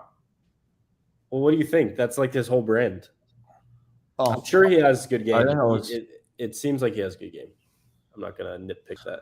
What does it mean to have good game logistics? It's basically when you live close to the venue when you're going out, or close to the nightlife venues. I mean, it's pretty much it. And you have like your own place, or the place is decent at least. You don't have to have, you can live with roommates, but the place should be like at least somewhat decent. Shouldn't be like some shithole in the hood. Although I used to live in shitholes in the hood, and I would pull chicks there too. So it's not an excuse, but it's easier when you don't live in a shithole. Dude, I used to like when I used to do Salt Daddy game or whatever, I used to like pull these like seeking chicks, and like on my profile it said like whatever, like annual income. I had it set to like 10 million or maybe 100 million, something like ridiculous. I think 10 million. And then like my place was worth like 1,000 a month or something. And the girls would be like, so you said you make 10 million a year? I'd be like, oh yeah, this is my temporary place. I'm just while my penthouse is being renovated, I'm just staying here with the peons. But dude, I was dating this chick in LA. Her parents were multi-millionaires. She lived in like Pacific Palisades, this type of thing. Yeah. And she came over to my place and I didn't have a bed. I was sleeping on the floor like in LA. And she's like, oh, where's your bed? And I'm like, oh, it's in the mail. Like, da-da-da. She came back like, a week later. She's like, it's still in the mail. Like the whole time I was like, yeah, shipping. I think they lost it. It's like fucking some rich girl on my floor. It's really underrated how much you can get away with good frame control. So this guy's asking, have you combined meditation and seduction, like active meditation rather than passive? I actually have. There's a thing, man. Should I just not make a course and just put all my content out for free forever? Yeah, fuck yeah, man. On my channel. Cool. Yeah, I do. So it's like an eye contact exercise. That's like a connection exercise, and there's certain things that you go through so you can visualize each other. Yeah, it's really good. And I often go. This is like one of my pulls. I have like so many in the bag, but this is one. Is I pull for like this kind of meditation. It sounds stupid, like it wouldn't work, but it does.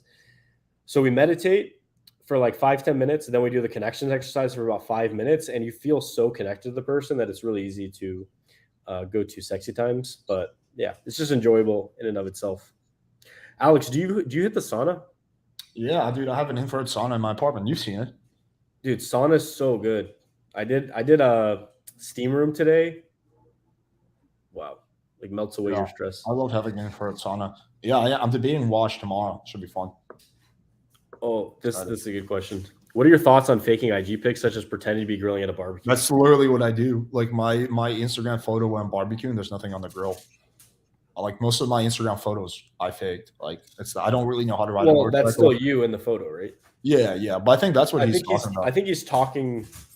Is he mentioning this because in relevance to what you've done, or is he saying like, no? He's talking about like no, I know exactly what he means. He's talking about like, get a photo of me barbecuing if I don't really know how to barbecue, or me on a motorcycle if I don't know how to ride a bike. That stuff I'm completely fine with. I think it's weird when you're like, if you post photos of places you've never been. Yeah. And I also you should make your pics the best possible, right? There should be good composition. So like you just standing next to a grill versus like you grilling is the cooler thing. It's like a primal thing, especially with a lot of Latin girls. They love like the guy that cooks the meat on the grill,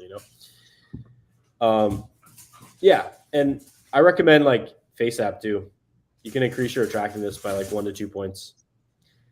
And other tactics that I don't know if Alex wants me to talk about publicly. So you can talk about whatever, dude. I don't care.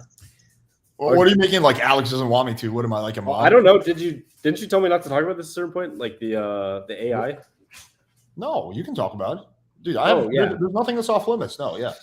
Okay, so it depends because this is like there's a gray area. If you just make yourself look like if you take 100 pictures of yourself doing the same thing and you pick the best one of that and then you Lightroom it and then you Photoshop it slightly to get rid of all the blemishes and then you put it in FaceApp and make yourself look like 1 or 2 points more attractive. I think that's one thing, but then it's kind of a gray area of like how attractive you are versus I think like 1 to 2 points is like a good gray area, but past that, like if you AI the photos, it may be you're just playing with fire then. Yeah. Yeah, no, your old assistant, like his photos looked nothing like him, but still most girls didn't care, which is weird. Yeah, it depends on how far you go. Like if you're like a 6 and you look like a 10, that's a big stretch, but some girls will still go for it. If you're a 6 and you look like an 8, most chicks will be fine with it. It just depends to the degree to which you go and how horny the chick is.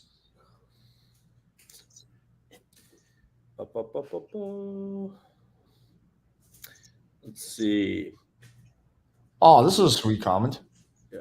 Alex definitely doesn't gatekeep, bro. He's down to talk about whatever. He gives everything for free. He knows what giving value means, unlike most who pretend to do. Oh, I appreciate you have a course. I do have what I want to do is I want to put out my I course. like literally almost never even talking about it. I should start talking about it from time to time.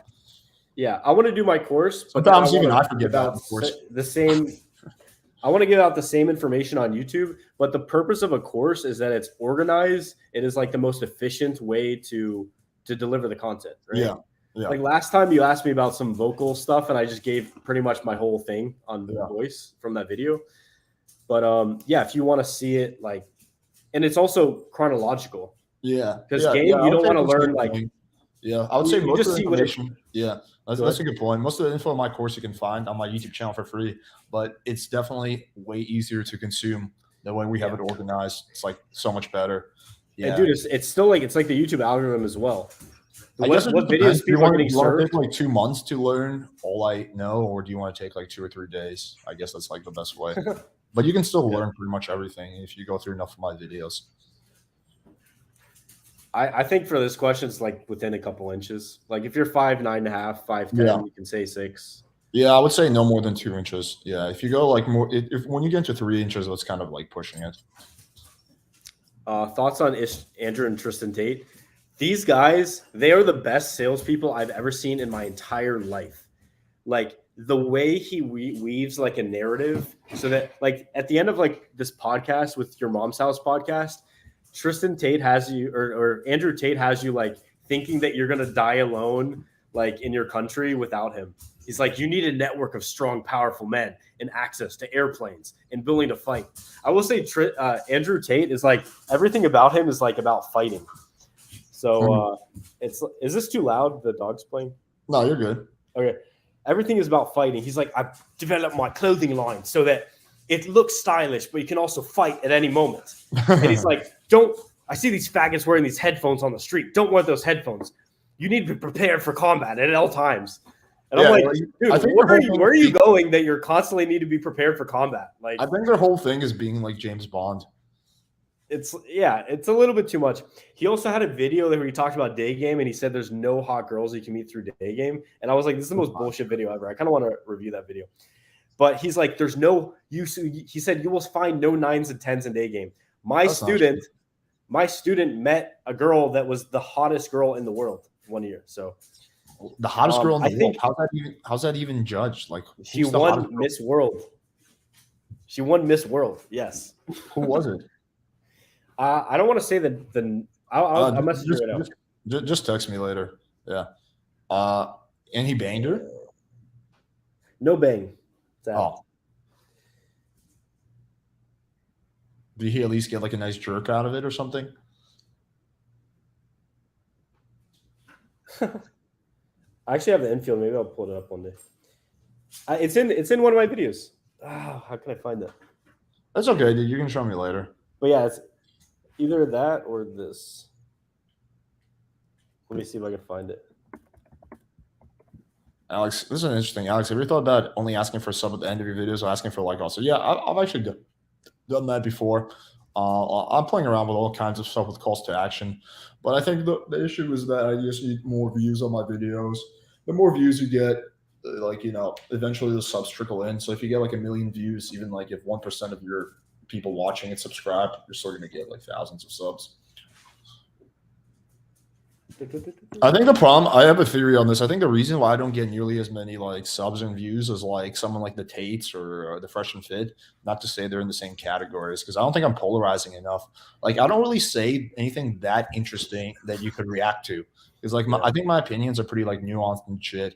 Versus like if you say something like it's cheating when your girlfriend has an Instagram, that's like 20 reaction videos right there. Like, oh, look at this red pill douchebag. But like if I'm just like, well, you should talk to your partner about, what you're comfortable with. And me personally, like that's just like, oh, okay, whatever. Well, that seems pretty you have to make a decision. Do you want to be like, do you want to just polarize the most and or do you want to do whatever it takes to get the most views, or do you want to actually provide good content? Or good like valuable content that helps people? The latter, yeah. I would much rather do that because I know the exact same thing you're saying. Like I could just I love a lot of Andrew Tate's content. It's like 50% super on point, 50% the most retarded things that you've ever heard, but said so confidently. Yeah. Like he'll just take this, he'll be like, he literally make like you take this kombucha, you don't know where he's gonna go with it. Like he could go either end. He could be like, kombucha, if you don't fucking drink this, you're a fucking pussy. Do you not drink? Like I have this running through my tap in my house. Or he could take it the other way. This is fucking new age bullshit. Like you should never consume this in your life. If you drink this, don't even think about joining the war room. You're gonna be banned. It's like everything's either this or that. It's never like funny. There's no measured. Yeah, that's true. Yeah, that's the problem with me too. I'm too pragmatic. My brain works on like pragmatism. It's like, get this shit done. How do I get this done? What do I do? Like I don't work on like oh shit, I'm gonna say some catty thing. Calling someone out. Alex. He's only fucking hookers for the past 20 years. Like I don't know. Say they were only hookers. I'd say they were just mostly hookers. I find the drama stuff so feminine that it's like I just find it so gay. I don't know. Oh no, I kind of enjoy it. It can be fun. I find it very gay. I'd rather talk about getting shit done. Don't you get a kick out watching like roast videos though? Not really.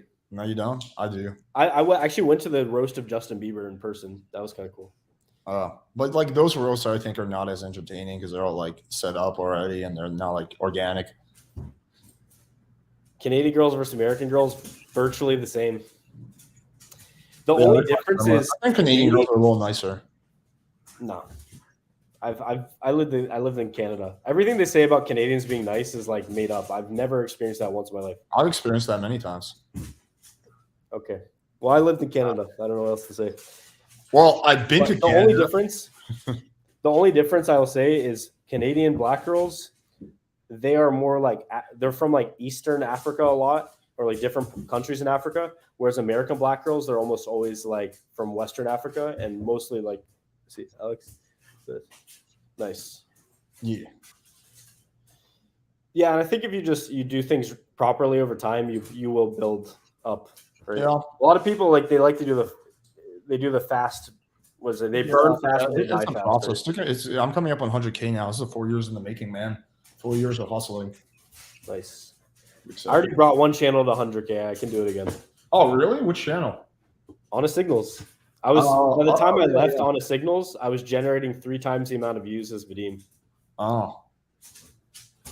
How did you guys decide who was going to keep the channel? Oh, actually, whatever. If you don't want to talk about it. He created the channel, so I'm obviously not going to keep the channel. Oh, okay. Yeah. I basically had to start from scratch. But I did have I was more known, I guess. Do you know what this means? What's a cuck queen? Is that a girl that likes to okay. I don't know. Cuck is when you fuck a guy's girlfriend. Yeah. So is he asking like how to find the girl that wants him to fuck her, or asking if he can find a girl that will fuck other guys in front of him? I don't know. I don't know what a cuck queen. You have to explain to us what exactly is a cuck queen. I've never heard that term before. There's all these like abbreviations on the internet that I just don't know. I would say yes. Yeah, somewhat. I was thinking for white guys probably. I feel like the easiest for getting Latin girls is actually Latin guys. No, I think white dudes probably. Because the downside of white guys is they don't understand the culture and the language of Latinos. Yeah. But a white guy who speaks Spanish, that's a fucking potent mix. That's me. So, oh, true. ¿Cómo estás, pendejo? Vamos pues. Okay. What about black girls East versus West? So I guess you're asking about East Africa versus West Africa. East Africa, they just look a little bit different. They look more like Indian in a way. Yeah, I banged a girl that was Ethiopian. She's pretty interesting looking.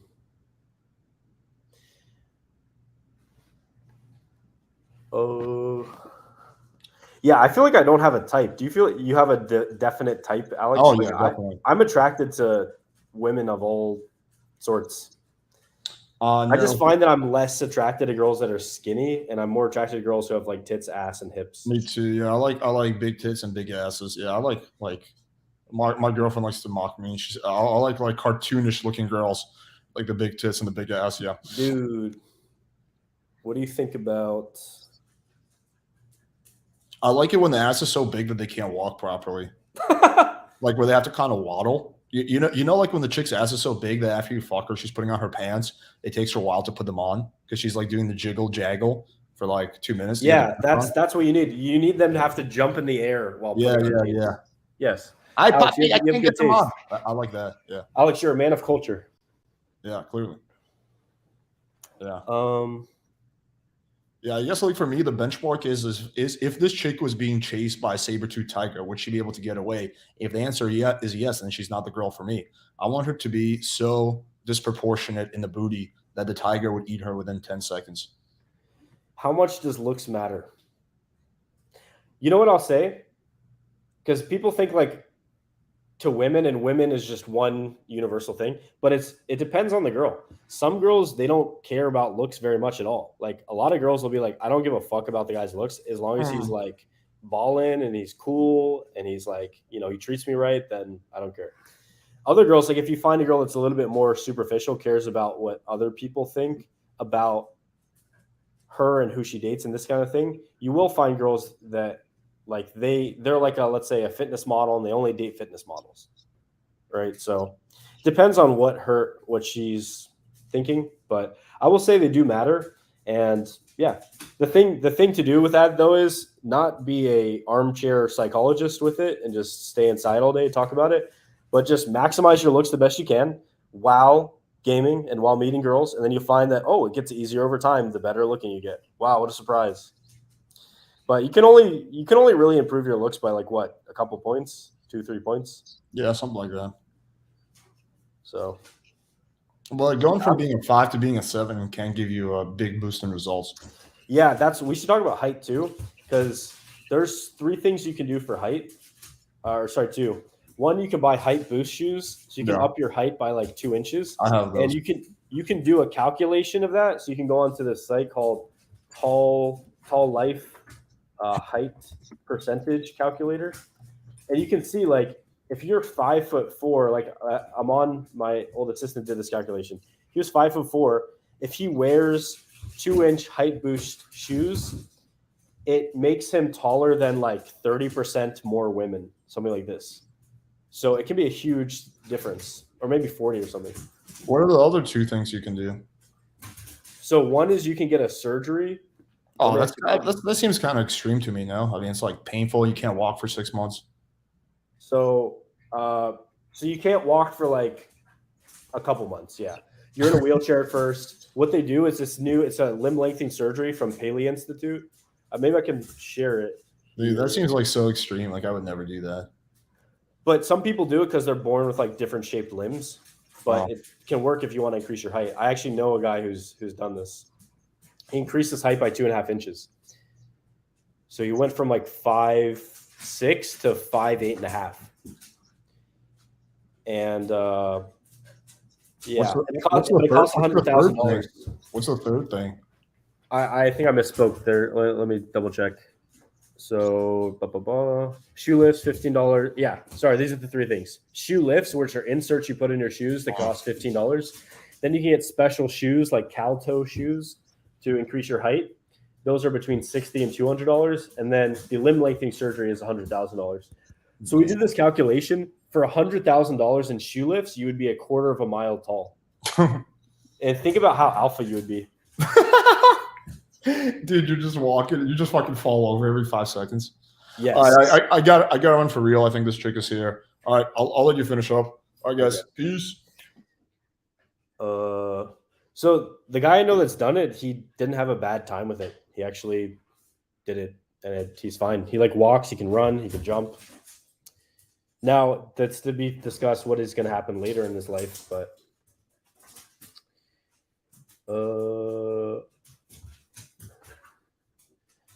Okay, this is obviously not like one of my people, so I'm gonna throw you under the bus.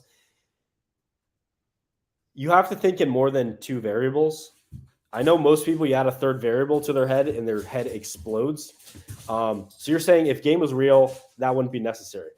So did I say like if you gain 2 inches in height that you're gonna instantly fuck everything, and you can't fuck anyone if you don't do that? No, I said your looks increase the effectiveness of game, right?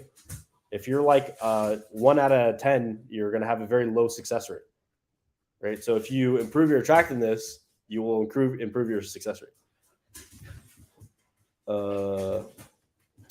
Yeah, I'm exact average height for America.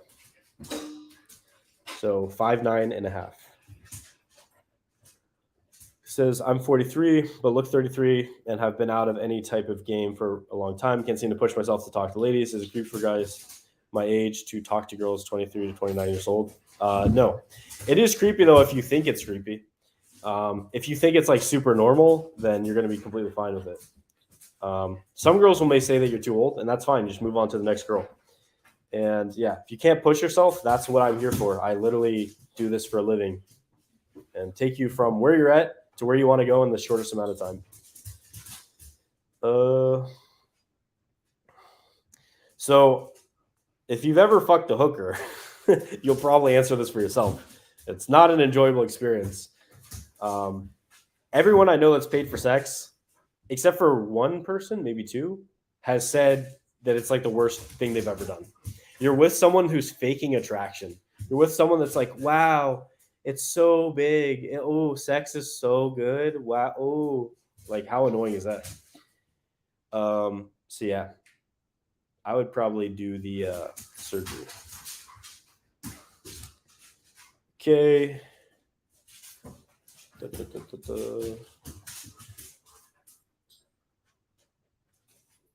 Okay, dumb questions. Yeah, I would definitely do a video with Adim. I want to have him on my my program. How much does race matter? So if you're white in the US, it's probably like a downside because everyone in the US is like indoctrinated to believe white people are bad, even white people themselves, which is really weird. So one thing is with race, if you go somewhere where they don't know anyone that looks like you, it's a huge advantage. So like if you are, let's say, Asian and you go to South America, most of them have never seen an Asian person before.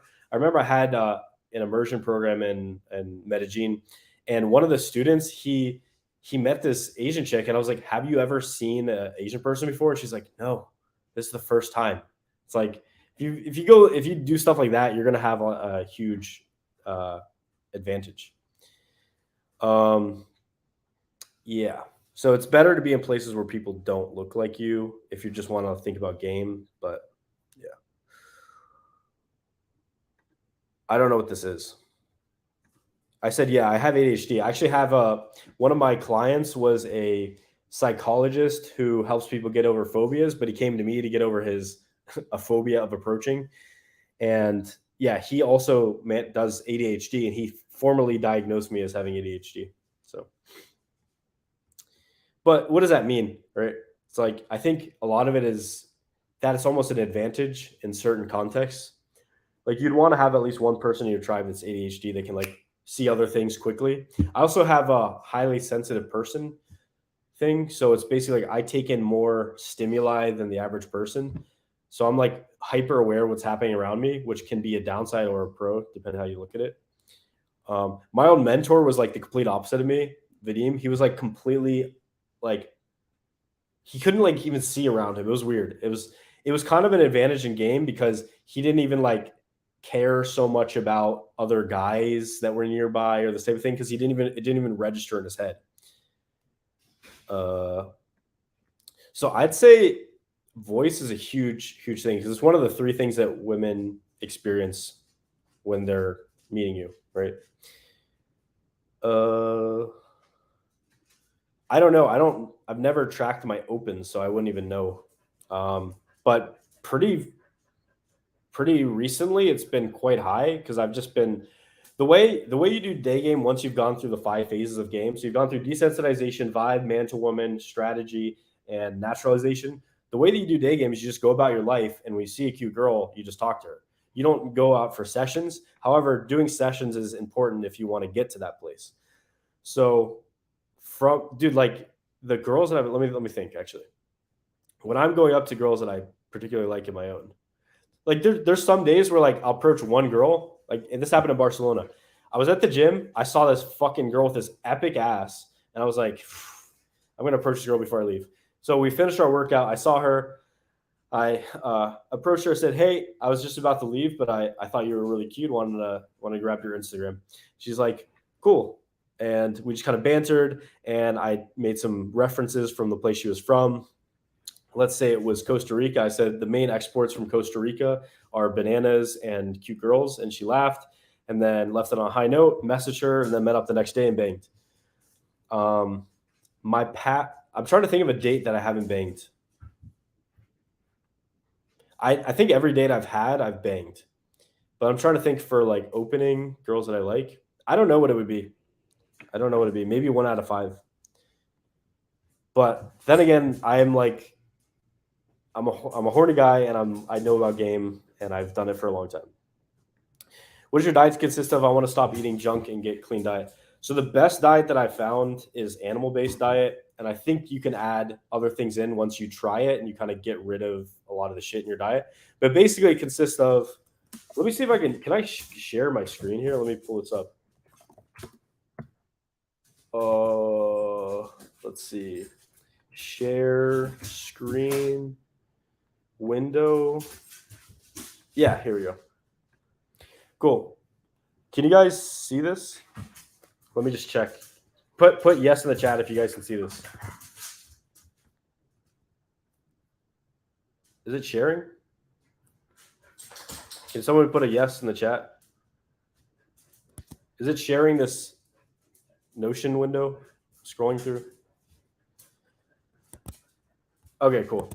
So yeah, this is the animal-based. Basically, everything organic or highest quality as possible at your budget. The reason why organic is best is because it decreases the amount of synthetic chemicals and pesticides in your bloodstream. In the U.S., they still put glyphosate on like non-organic crops. And if you can't afford some of this stuff, you just increase the quality as you get more wealthy. So meat, everyone can afford ground beef. It has meat, connective tissue. For like $5, you can get an entire pound of ground beef.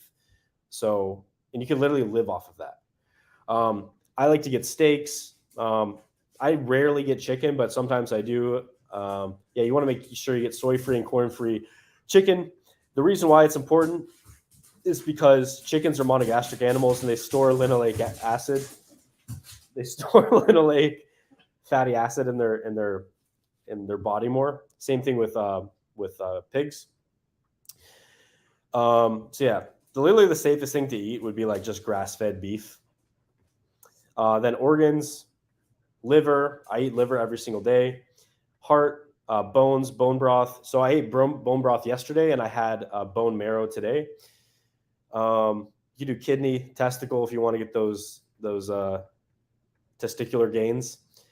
Eggs. So you want to get pasture-raised, certified organic, literally the best you can get, or go to a farm where you see how they raise it, or if you know how they raise it. You can also, there's links for this type of stuff. Raw Farm USA, you can get raw milk. If you just type in raw milk finder, you can find it around the world. Same thing with eggs. You can get you can search online for wild.com, I think, or wild.org. It'll show you all the different things. Fat, raw butter, organic ghee. Humans throughout history and prehistory have sought out fat from animals. Beef tallow, and then avocado oil and olive oil. You want to only really get these two brands, Chosen Foods and California Olive Ranch. Those, almost every olive oil you buy is actually canola oil or soybean oil that's cut in it, and it's not extra virgin. Same thing with avocado oil. So most of the time, if you're buying this thinking you're healthy, you're not even getting what you think that you're getting. So then, cheese from raw milk. So all authentic Parmigiano Reggiano and Grana Padano is raw. Then fish, wild-caught salmon's the safest. Trout, cod are also very low mercury. But wild-caught salmon is really good because it has the most omega-3s. Snacks, I like Best Bars. They're from this company. It's nice. carnivore bar. This Epic Provisions meat bars, you can find them everywhere. Dried fruit. I like chips that are cooked in olive oil or avocado oil. Yogurt, frozen fruit, honey. Fruits, literally all fruits. You just take away the seeds and the skin, and it's basically healthy. Some things you can't, like raspberries, and it's still fine. Yeah. Vegetables, carrots, and potatoes, but potatoes can cause issues if you're sensitive to oxalates. And then, yeah, condiments, not important, whatever you like. Water, first choice should be reverse osmosis water from a filter. Second choice, bottled water and glass. Third choice, bottled water and plastic. Then there's some cool charts here. So difference between raw milk, conventional milk. Fish, so like I said, up here, salmon, trout, high omega-3s, low in mercury. Cods up here, very low in mercury. Livestock, basically like a vegan diet kills more than a carnivore diet. So if you think you're saving animals by being vegan, you're actually killing more because of the livestock, or sorry, the deaths caused by displacing an entire ecosystem, etc. Yeah. That's pretty much it. Okay. Did everyone see that? How can I get that link? I guess I'm posting in a comment here. Let's see if it'll.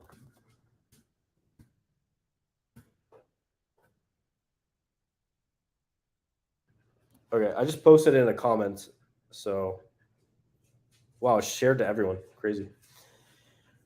How do you?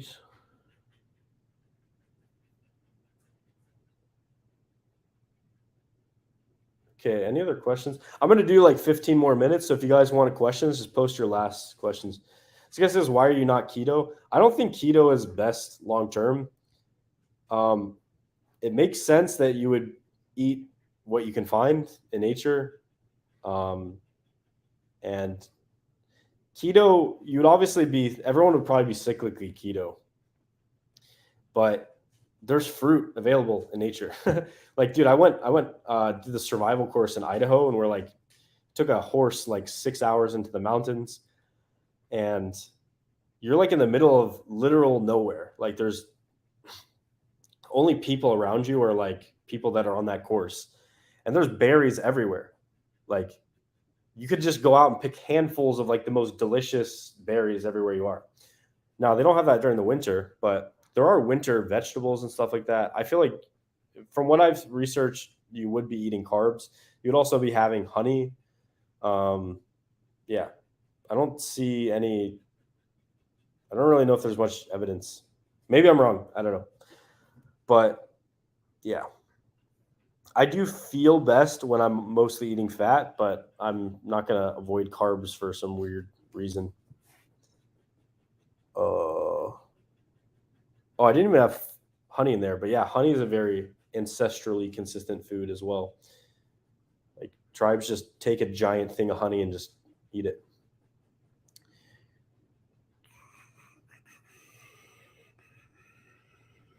Okay. See if people have more questions.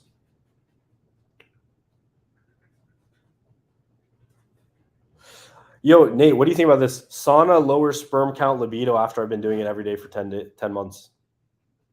You said that? This guy, what's your response? You'd say not to do it every day?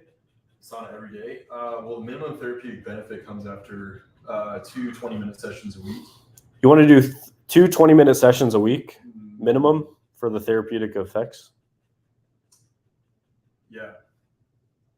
Yeah, dude. I mean, if sauna is like lowering his testosterone, you should start doing cold plunges, because cold exposure therapy is like, there's a ton of evidence to support that it increases testosterone. I just know this random fact that Chinese, like there was an old school birth control method where they would dip their balls in like boiling water, and they like wouldn't be able to get a girl pregnant for a while. So I don't know. Maybe there's some truth to that. I don't know.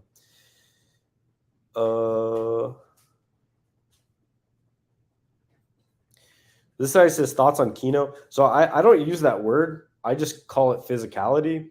And yeah, you should be touchy with a girl. You should be physical with a girl. You don't need to force physicality, and it should be like a natural way that you talk with people and girls like throughout your life.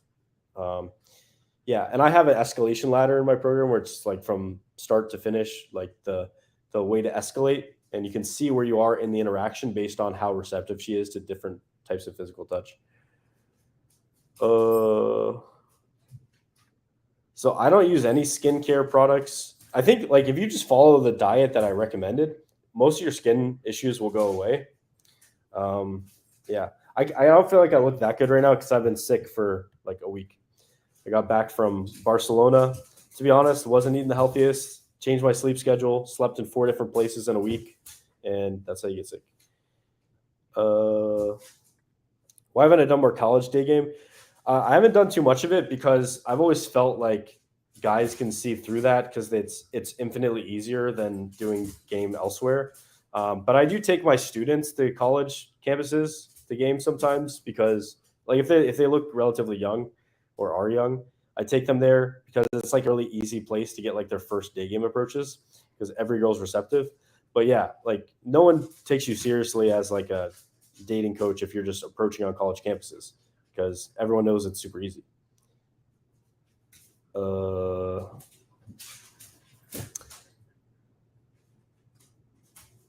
Okay. Do I do boot camps? I just do immersions. They're like week-long programs. Austen, I took a break from game when I was too cold in New York City over the winter, and there were cuck manda 2. Do I need to relearn the desensitization all over again? I don't know what that means. Oh, mandates. Yeah. Yeah, well, you do. But you can get over it really quickly. So anytime you need to relearn game, you'll relearn it, but it'll be like a quarter of the time that it took you to learn it the first time. Like if I take a month off a game now, it takes me like, I don't even know, 3-4 days to get back into like the epic mode that I was in. And then from there, it just keeps building and building. Yeah. But it depends. If you've reached the level of game where you have internalized all the concepts and you get it and you have like 30 to 50 lays from it, then and you go back and try a game again, it's a lot faster. If you never did enough to fully make a change, then it's going to take some time.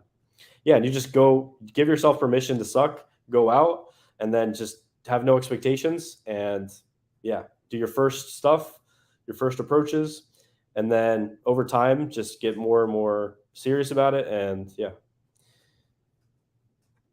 harem games, like when you have multiple girls that you're seeing and they're all cool with each other and you all just kind of date each other, but you're the main boss in it, right? What percentage of your lays do you use protection? Thankfully now I do all the time. But yeah, I've flew close to the sun before, and yeah, if you want to bang like hundreds of girls, you will get an STD. But the good thing is that most STDs are not that big of a deal. Yeah, and they go away, and you can just take a pill. And the ones that stick forever, there's only the scary one is AIDS, which it's very hard to get from female to male transfer. So yeah. Yeah, I'm gonna make a video on this, like this Colombia thing. Basically, it was just like a chick who she wanted to get an award in Colombia for like the woman who's done the most, and she used me as a scapegoat to build up this story. And she didn't even win the award. She got like second place for the award, and it's like, well, thanks, lady. I just lost like $15,000, and like my girlfriend's like losing her hair because she's so stressed based on the mob that you've kicked up. So thanks for that. It's like she claims to like support women. She like destroyed my girlfriend's mental health for like 2 months. But yeah, anyway, we'll go into that.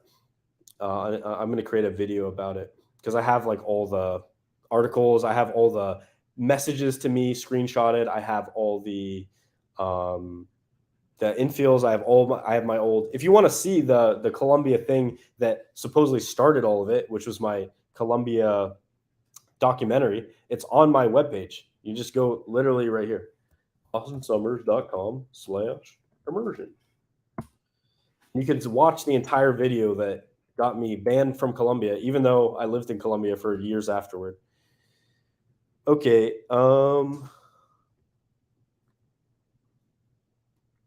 So I don't actually know, because I think some concepts are good and some are not, but I'd have to. Why don't you bring up, Manny, bring up a specific concept that you want me to talk about, and then I will talk about it. You should only have hot chicks in your dating app photos. First of all, do you want to be having twosomes?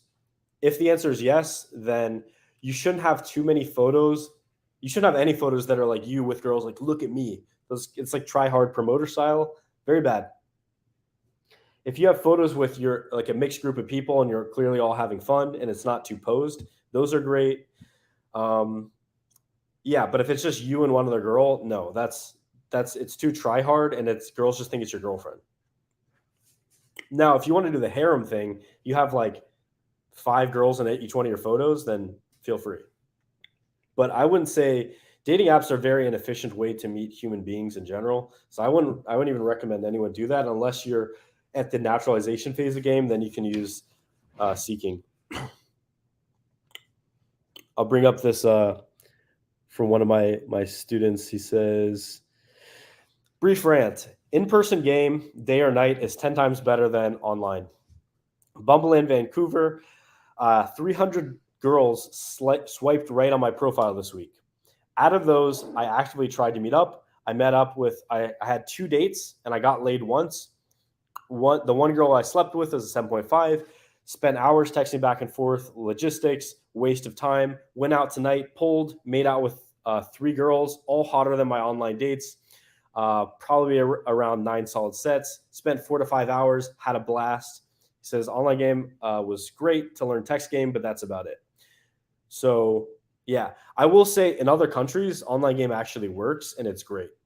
Or if you are like a 10 out of 10 Chad, then yeah, online game in America can work. Otherwise, they're going to milk you dry for like the boosts and paying for all this stuff, and you end up just fucking like a 7. So it's like, what's the point? Okay. Yeah, keto drops free tests and raises cortisol. Yeah, like stuff like that. It's just like, Also, I like carbs pre-workout. It helps me like get a better workout, and carbs are better like before sex, and you just feel better. I did carnivore diet for 3 months, and toward the end, I felt like really stressed. So it does make sense that it raises your cortisol. Yeah, you feel like really stressed, and I don't know. I felt really mentally sharp, but I ended up getting too stressed. So maybe cyclical keto is the best. I don't know.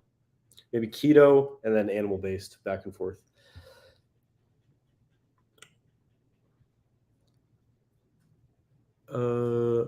Okay. Yeah, I'm just gonna drop a new video and just say fuck it, because people have been waiting too long, and also I don't want to damage my YouTube channel. I've been releasing so many videos creating this online course, so I've released maybe 70 videos for that. Yeah, 70 videos.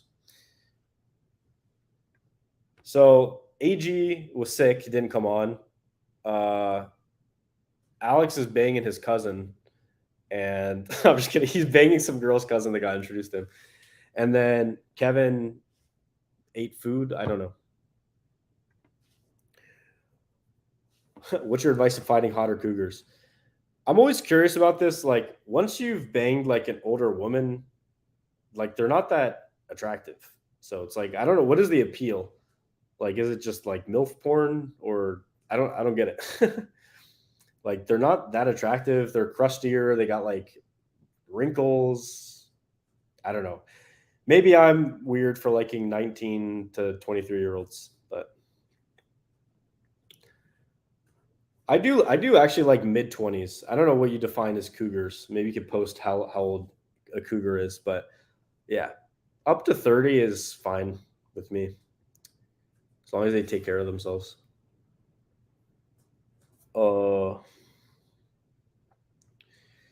So I speak 2 languages, but I know like 5 to 10 phrases in like 20 languages. And it's something that really helps when talking to girls.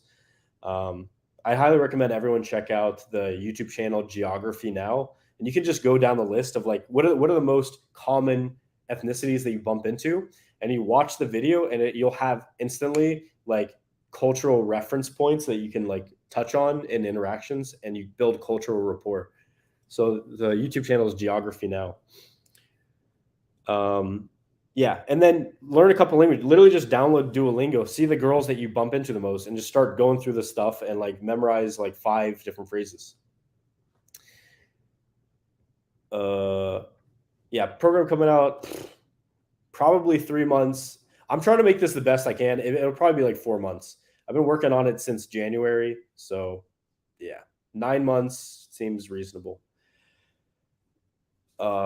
Yeah, I have 130 videos left to create.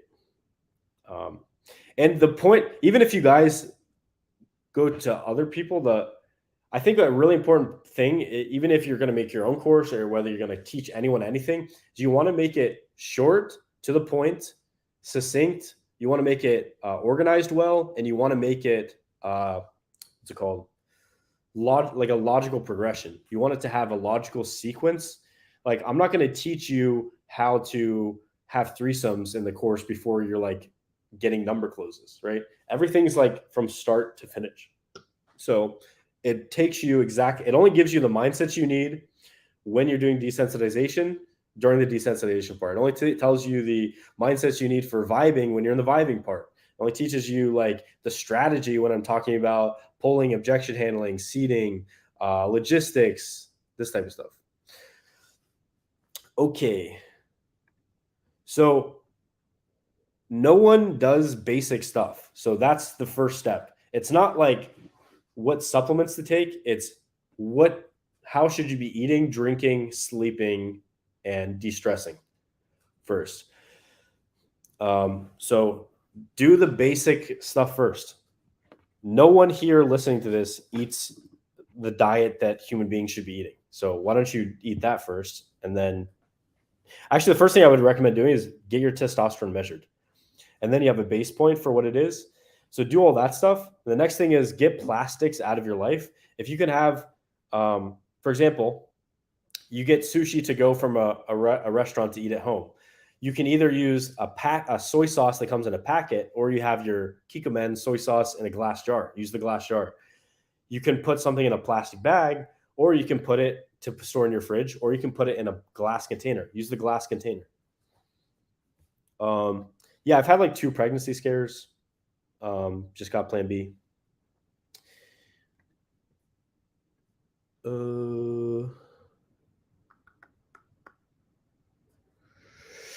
Yeah, I get a lot of engineer clients for sure. Because engineering, it's especially programming, it's the antithesis of human connection. You're just like trapped in your head loading logical problems. Like, especially a coder, you sit there for like, maybe an hour or so just thinking about a problem in your head, thinking about how you're going to go about it. Then you start coding it, and code is you just staring at a screen and like putting in like, a logical sequence of things to create something. So you need a balance. If you're a coder, you need to balance your brain by doing some game or socializing in general.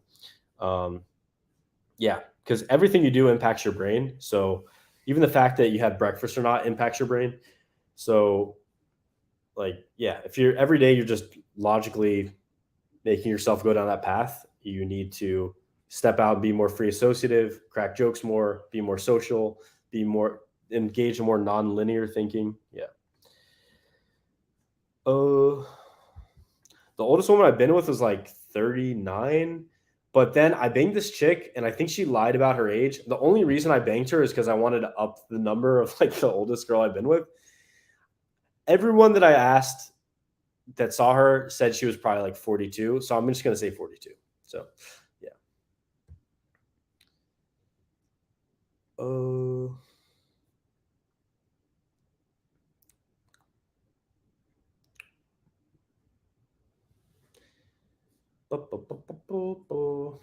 this guy says beef is not good for you, dude. Try chicken. So what about beef do you think would be bad?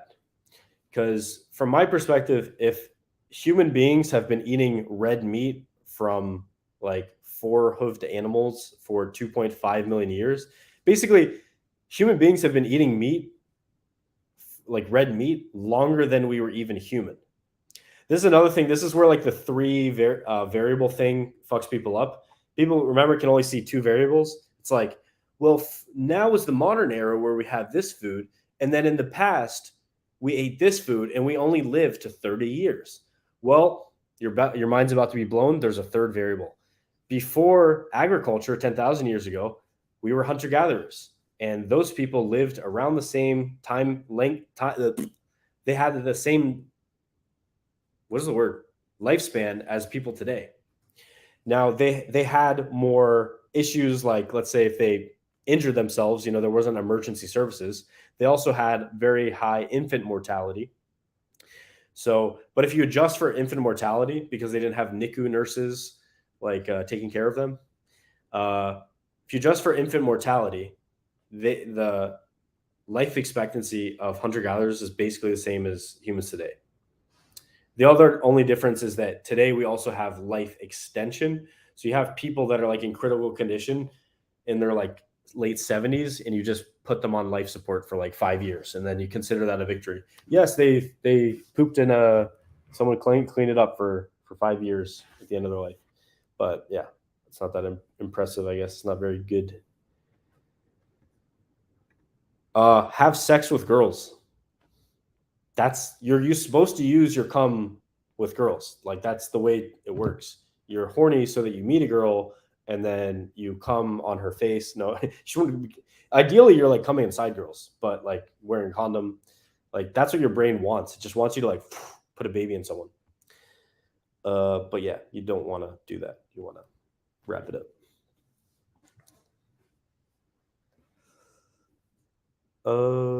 This guy's saying like cougars 30s, 40s. 40, I don't know, man. Like I banged a 40-year-old, and it was like, I don't know, whatever. It's just, they're not as hot. I don't know what else to tell you.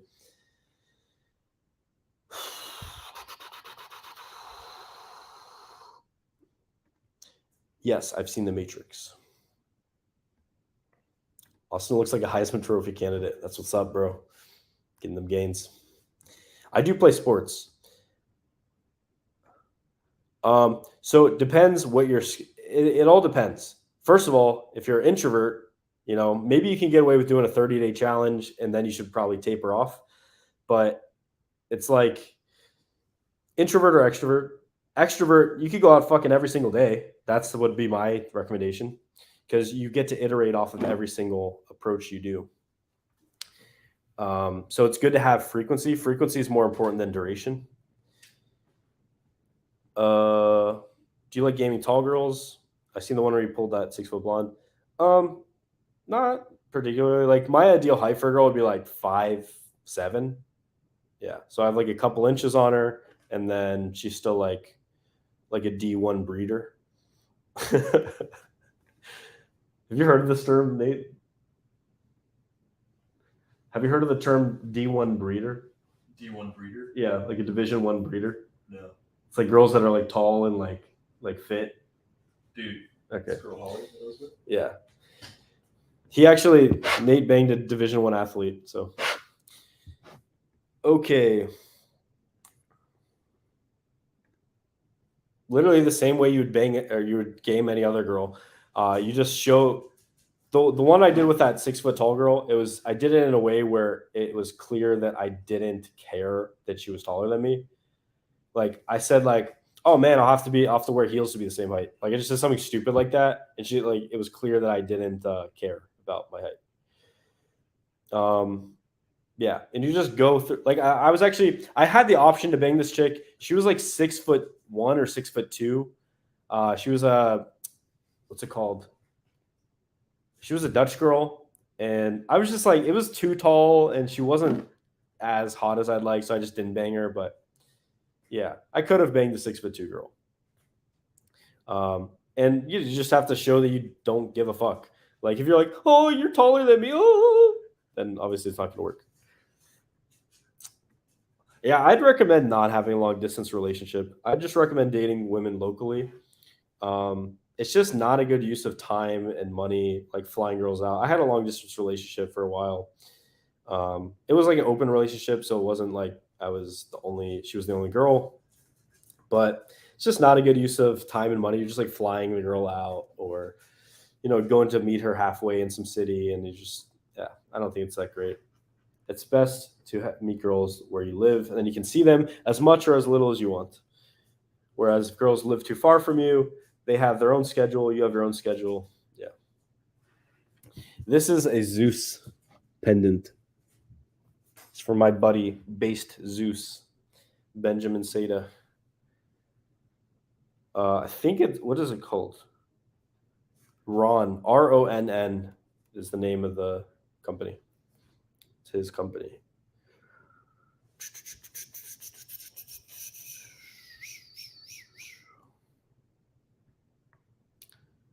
This guy's saying you can't get rid of approach anxiety. That's not true. Your approach anxiety, just the way to think about it is that it decreases because the only part of game that isn't natural is anxiety, like the approach anxiety, because you're not supposed, the approach is not natural.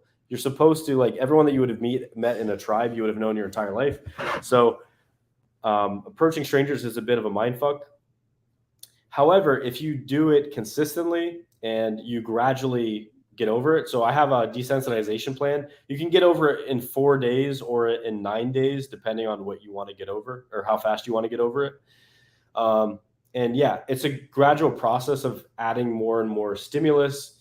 You're trying new things, you're desensitizing with action, and then you're breathing while you do it to desensitize. And then once your brain sees the proof that, like, you can go and meet girls and nothing bad happens, you can just continue doing that. And you kind of like ease up. And then that approach anxiety, after a couple months, can often turn into approach excitement, where you're like excited to approach. You are enthusiastic about it. You want to go meet girls. And yeah, like it's harder for you not to approach than to approach. That's kind of the thing.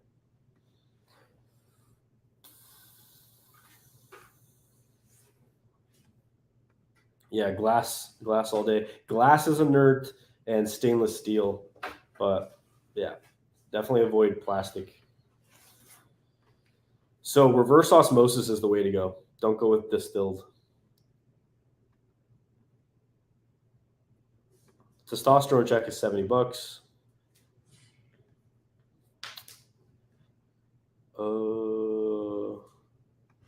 Yeah, I've been to Dubai. The worst place I've ever gone in my entire life. Yeah, so I'll tell you why.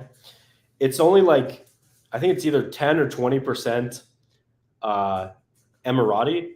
So you're not even getting an experience of the place that you're going to, because there's like, they don't even exist there really. It's like mainly Pakistani men and Filipino women that get brought in. And the Pakistani men and the Filipino women don't interact. So they just go to work, and then they go home, and then they send money home. And then that's the society. And then, yeah, you can't really approach there. I mean, I approached some like Kazakh girl, and she was fucking hot. But the guy that I was with there, I was there with like 3 asexual guys. They just didn't want to game or like meet girls. But yeah, what was I saying with that? I met another girl, stunning Brazilian girl, epic. And I looked like such a boss because I got into this like exclusive like rooftop thing that she was trying to get into, and she couldn't get into it, and I did. And I tried to bring her in, it didn't work, but she was still like, damn, who's this guy that like used social engineering to get into this place? Anyway, I hit it off with her, went really well, grabbed her Instagram. Her first message back to me is, hey, it's $850 to bang me. And I was like, dude, this place sucks. It's like a hellhole that is so polluted, you can't breathe the air. The food was mediocre. I don't think you can drink the tap water. Probably, maybe you can. I don't know. Yeah, worst place I've ever been. Actually, I think I have more notes on it if you want to hear. So yeah, they say Vegas is like a fun scam, and then Dubai is like an unfun scam. So like in Vegas, you're getting scammed everywhere you go, but it's at least you're having fun. In Dubai, it's like an unfun scam.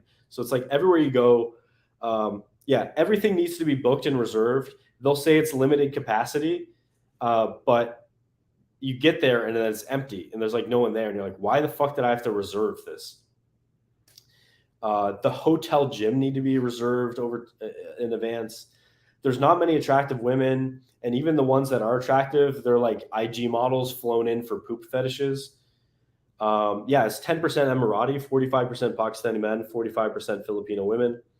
There's rules for everything, like so many rules about everything. You can't do anything. It's like there's no freedom. There's no dogs outside. You don't see dogs anywhere. Yet they're smoking in a fancy restaurant. Like you go to a nice restaurant, they're just like blowing chimneys of smoke inside, like killing you. But you can have 4 wives, which is cool. This is funny. Like there's like no dogs allowed anywhere. Executing gay people is okay, but no dogs inside a mall. And you know what's so funny is a lot of our hosts and waiters, they seemed really gay. They were like super flamboyant, and we're like, dude, how is this guy making it by in the society when he's like overly gay? And then I realized that probably people don't know what it is to be gay because they don't associate like those guys with sucking dick because they can't openly say that they want to suck dick. So there's just like gay people that are like covertly gay. Everything was super short. You get like we took a camel ride. It was super short. Helicopter flight, super short. Sand dune ride. It was like super short. Everything is short, has to be reserved. So many rules, not fun. No one there is like actually from there. Weird vibes. Just you're getting surrounded by like Pakistani immigrants that are just surrounding you, trying to sell you things. I can't imagine a place that'd be worse. The only thing that competes with it being the worst would be Mexico City, because in Mexico City, you eat the food and you just vomit. In the tap water, you can't even brush your teeth with. But yeah, Mexico City, Dubai, I'd be hard pressed to find any place worse. Maybe there are. I'm not sure.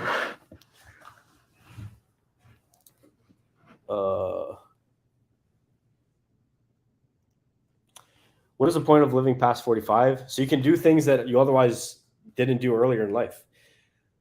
Like I want to do the game stuff and meet the girls and build a business in my early years. And then in my later years, I want to have a farm. I want to have like a beautiful property in the middle of like a natural area.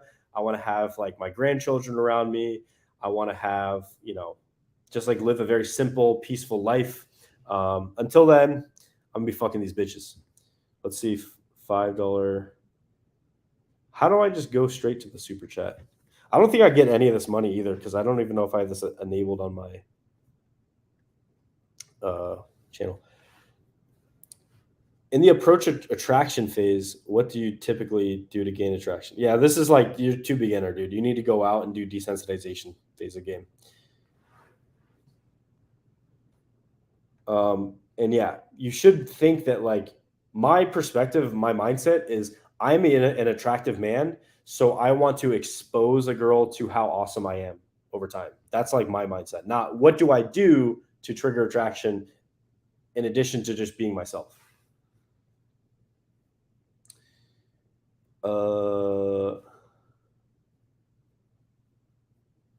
Okay, Canadian girls and American girls, they're basically the same. I'd say one thing is if you compare Canadian girls to American girls in front of them, or if you talk about America being similar to Canada, they lose their minds because they're fucking retarded and haven't left their country. But like anyone that's been to both countries knows that like America, the USA and Canada are basically the exact same. Like it could literally just be a couple more states added onto the US and there would be nothing changed at all.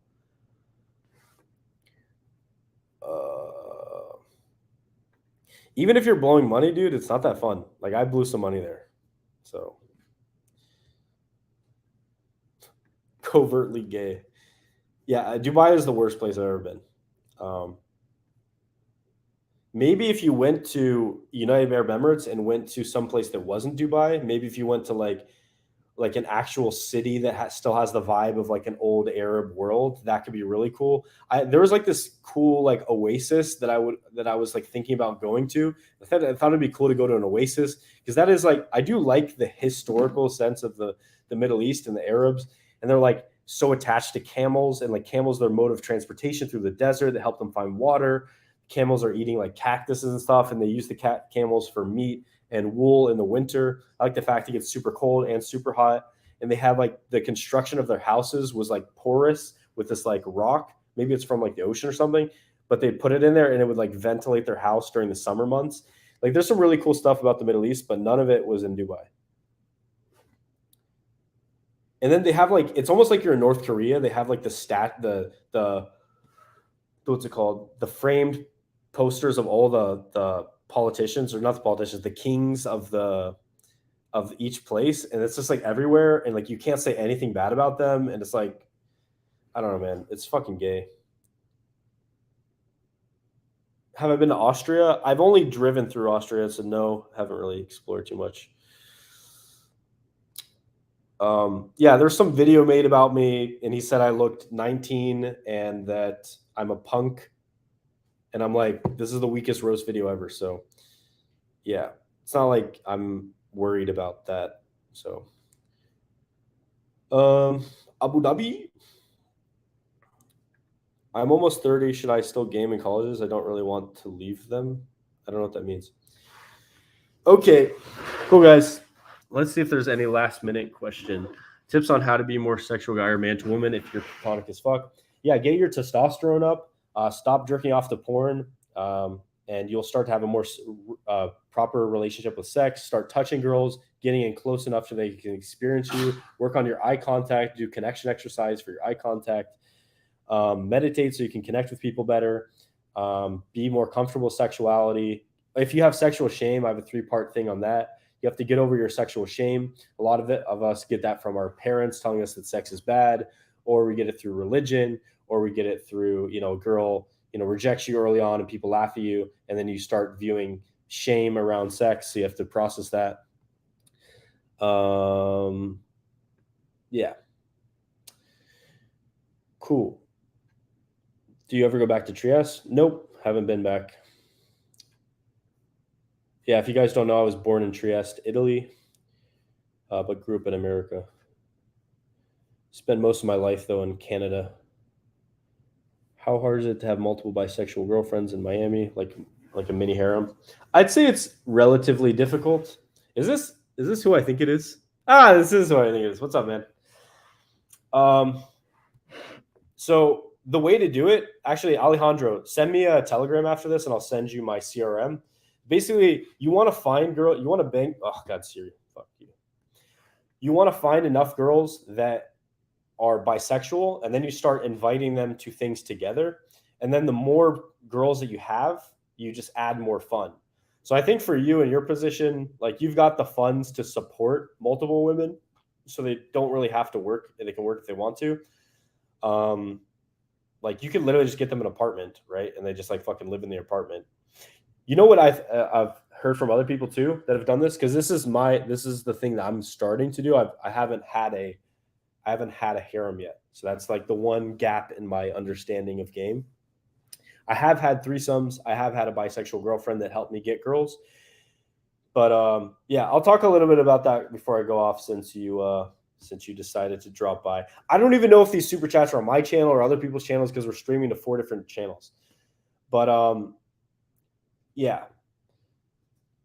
So here, I'll talk about that. Let me pull up my threesome. Okay. Yeah. Cool. So for threesomes, first you need to have a mindset shift. The biggest mindset shift is that the majority of women are actually bisexual. Okay. So women evolve sexual fluidity to decrease the tension inherent in co-wife relationships. So they have it in their DNA to basically be more sexually fluid. The most searched term on porn sites from women is lesbian. And among the top are threesome, scissoring, gangbang, and lesbian threesome. Others that are searched 2 to 4 times more than men are pussy licking and bisexual. So yeah, women are bisexual. That's the first mindset shift you have to understand. And then next thing is that women want to have threesomes. They want to be involved in these type of things.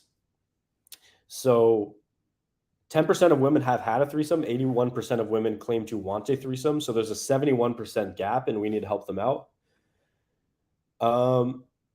Yeah, so basically almost every girl is bisexual, but your mindset literally should be all girls are bisexual. And yeah, finding a threesome partner, the idea that it's hard to find is a myth. It's usually because the guy that's looking for the threesome is either really unattractive, creepy, weird, bad vibes, or the girl is just not attractive, same thing, weird. So if you're relatively attractive and the girl that you're with is super hot, honestly, dude, the girls that I've been with that I've done this with, like, it's pretty easy to attract other girls if you have a super hot girlfriend. And especially if your girlfriend is somewhat like, she's like on the ball. Like one of my exes, it was like in a dominance hierarchy of like me, her, and another girl. It'd be like me, her, and then the third girl. So she would like help me. So you want to have a girl that can like, you can delegate a lot of the messaging of the other girls to, and even the meeting. Like I've had girlfriends where they bring me girls to bang. So the other myth is that you either set the expectation from the start or it's impossible to do at a later date. You can either do it now or later. So if you're seeing one girl, you can bring it up and start introducing the idea of it. And yeah, you can have threesomes. All the girlfriends that I've done threesomes with have been like after 6 months of the relationship. And one was like 2 or 3 years in or something. And yeah, so it is, I will say it's probably easier to start it like that. But the thing is, the reason why it's easier later on as well is because the women, they want sexual novelty as well. And they trust you because you're obviously going to stay with them and you've proven that you're a long-term partner. So yeah, but yeah, some prerequisites. You have to be really good at sex because your girl will brag about you and feel much easier bragging about you if you're really good at sex. Like I've had girls bring me girls to fuck because they're like, Austen will make you come like multiple times. So, and they bring them and then we have a good time. Yeah, you want to get good at twosomes first because if you struggle to get one girl, you won't get two. You want to have a bigger bed. You want to generally exude like an open, judgment-free vibe when it comes to sex. Like anything a girl says, you should be like, yeah, nice, cool.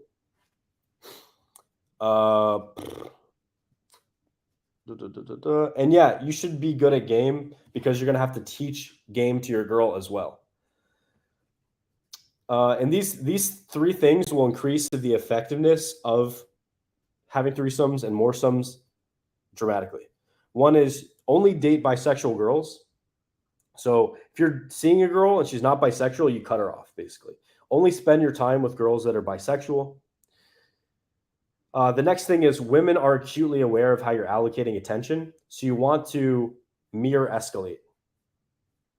So you want to like basically do the same things to each girl. Now, if your girl, it depends on your girl because sometimes your girl will be cool with you like hooking up with a girl, starting with it, and then like even spending most of your time with her, and then she'll like come in afterward. But if your girl's more lesbian and she's like more dominant personality, she can do a lot of the heavy lifting for you. And I've definitely had some of those where it's like the girl will, she'll take the lead and she'll like, you know, the 2 girls will be hooking up and then eventually dick is requested and then you enter the bedroom. Okay. Then the next thing is the bigger the group, the bigger the fun. So I got this from my buddy David. And yeah, the more people you have in an environment, the more fun you need to have as well. So like you could just go out to a bar with like 2 girls, but to have like David did like a 12-some. So he had 12 girls, which is more than Dan Bilzerian did. He had like a 9-some.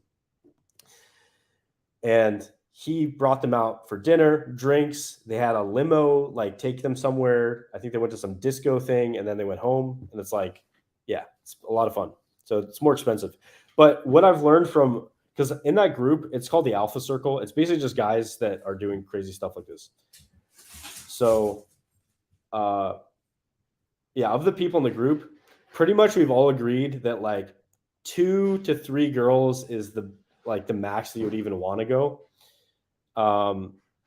if you go above that, it's like, it's just more time and money and stress and like dealing with drama.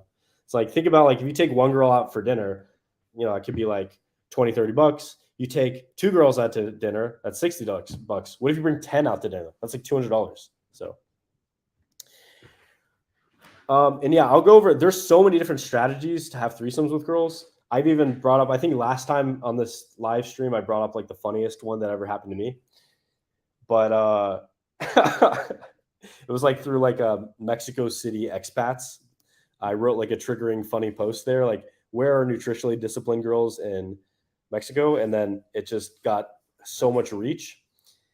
And yeah, some girl found my Instagram from that, messaged me, said your girlfriend's cute. And then we ended up like meeting up with her and banging. Yeah, the guy I was talking about was David Bond.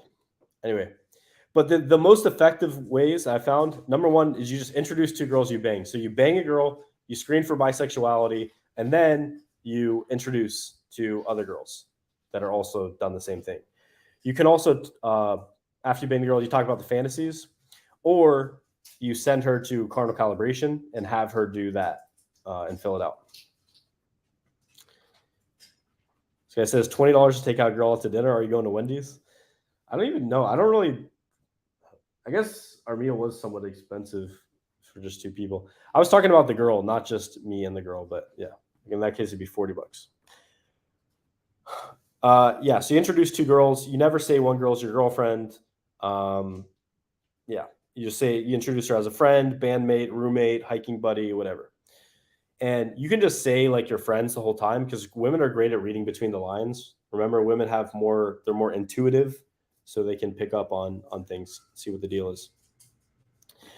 The next one is girlfriend wing. So it's easier to pull a threesome when you have a girlfriend wing than it is to pull solo. The reason why is because women see that you're already with an insanely hot girl that likes you. So it kind of cuts through a lot of the screening and shit test and stuff that they have to do. Yeah. And then the third one is the referral method, also known as the Jeffrey Epstein method. So basically just paying for introductions. So you have girls and you say, hey, any bisexual girl that you send to me, I will send you, $20, $50, whatever. And the kind of rules are, and this is from a couple people, a lot of different models work on this, but one is from, who's the person? Dan Bilzerian does this as well. But the things are, the girl has to be not a prostitute. She has to be bisexual, and you can't tell her that you've been paid to do this, basically. And you can give certain bonuses too, like if you end up dating the girl. So, yeah. Yeah, you do have to manage jealousy stuff, and that literally comes down to giving girls equal attention. You have to really sit down with each girl if you're adding more and more to it and find out what she likes and her boundaries and this type of stuff. You obviously set the main boundaries, but some girls, like let's say you have a main girl, and in most situations like this, there is a main girl and then the other girls are like tiers below. So the main girl and you should have a very firm understanding and agreement and this type of stuff. So one of my exes was like, she was like kind of a voyeur type of thing. So she would be fine with me like banging a girl out for like 15 minutes. She would just watch like masturbate and stuff. And then she would join in and, threesome, whatever. But she didn't care if I left her out. And then I had another girl who she got so sensitive and sad if I leave it out for more than 5 seconds. So she wanted to be involved in everything at all times. Yeah, so it depends on your girl. Yeah, basically a really easy thing is like just say like, hey, this girl I'm with thinks that you're super stunning, like super hot, and she wants to have a threesome with you. Are you potentially open to it if you feel comfortable? So that's like if you just want to do one shot message, but other messages that I found that really work is just like, oh, the girl that I'm with thinks you're super cute. And they're like, what? And they're like, oh, well, show me pics. And then you send pics back and forth. And then, yeah. And then you can create a group chat. It makes it a lot easier. I'm having a threesome in like 5 days, and yeah, group chats are really good. Keep everyone on the same page. You don't have to like forward messages. It's weird. Some girls have rules where they don't want you to like. It's weird. Sometimes girls like some of my ex, like I would bang a girl and she'd be like, delete this girl's number immediately. And then other girls, she'd be like, oh, let's save her number for future threesomes. Like, it's just weird. Sometimes girls are super jealous. Sometimes they're not. I don't know. I don't get it. But yeah, it is stressful and it is more like mental gymnastics. But I think since Alejandro, you're not really doing anything anymore, like you're retired, you can pretty much figure it out. Yeah. And some other rules I've had with different girls have been like, I fuck like my girlfriend first and then the other girl. Yeah. And the thing with the more fun, the bigger the group, the more fun is true. The only foursome I had was with my girlfriend and 2 girls that I threw a party at my own place. So I would really like to build up the harem thing this year. That's like my only thing I haven't done. And luckily my best friend, or not my best friend, one of my close friends is the best of the world in it, David Bond. So yeah. Yeah, afterwards, setup, strategy. Yeah, I have some other stuff. I don't want to rant about this. Most guys aren't having twosomes, so. But yeah, Alejandro, shoot me a Telegram message. And I'll send you the CRM for it. Okay. Oh, dude, we changed like who has the best game thing because we didn't have like the infields of people, so it's just like a title. We already went over like maybe 50 different people, so basically everyone's pretty good. I don't know. If you bring like infield specifically for me, I can analyze things, but then again, I don't like just shitting on people. So yeah.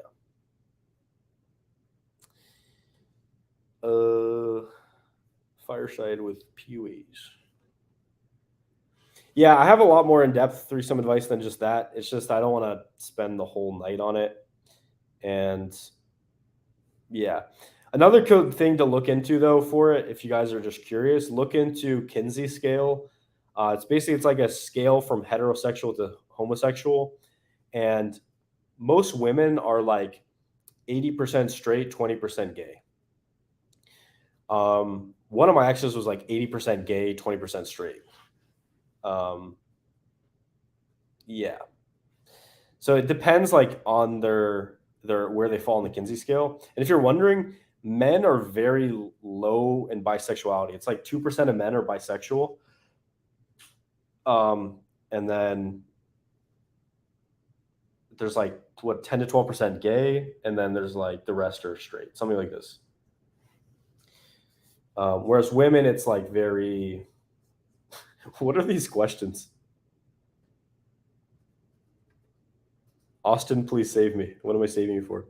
I'm almost 30. How young can I date? 18 is the answer.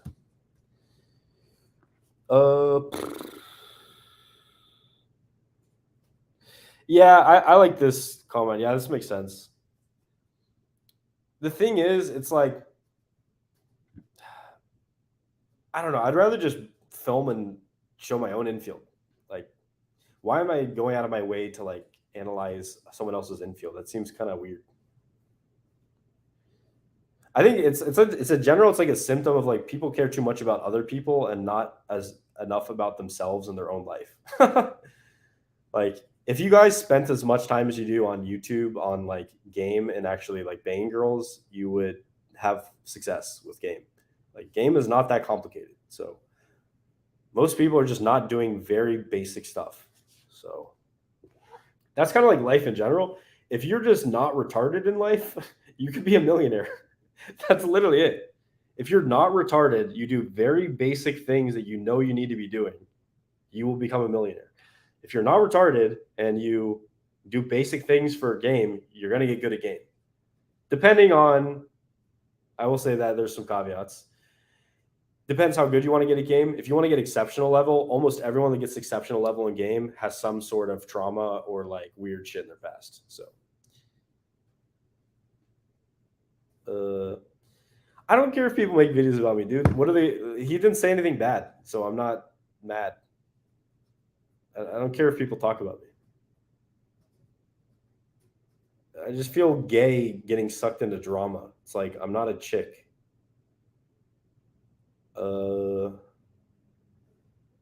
Yeah, Coach Kyle's cool as fuck. I actually hung out with Coach Kyle. Very cool guy.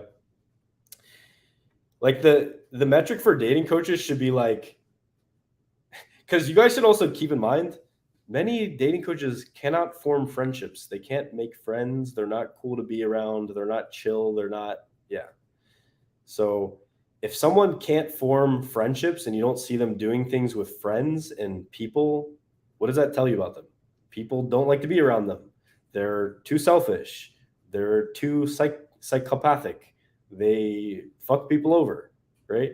If you can find people that have consistent friends or people they like hanging out with, it's probably a better person to engage with in general. Also, if people can't even treat their friends properly, how are they going to treat you as a client when they probably care less about a client than they do about their friends? So, food for thought.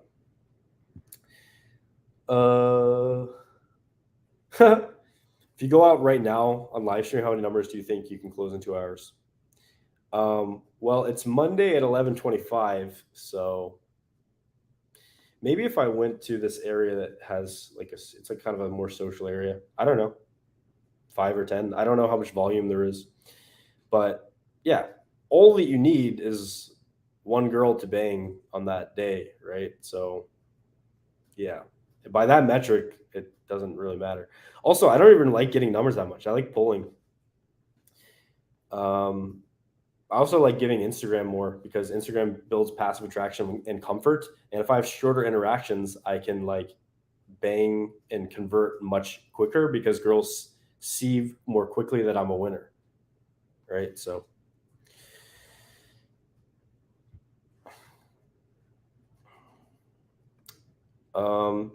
Yeah. See, the thing is, I actually thought about, so me and my old, my old business partner and I, Vadim, we used to be in this company called Honest Signals. We were actually thinking about making a rating service. So kind of like a review site, and dating coaches would be on it. And then,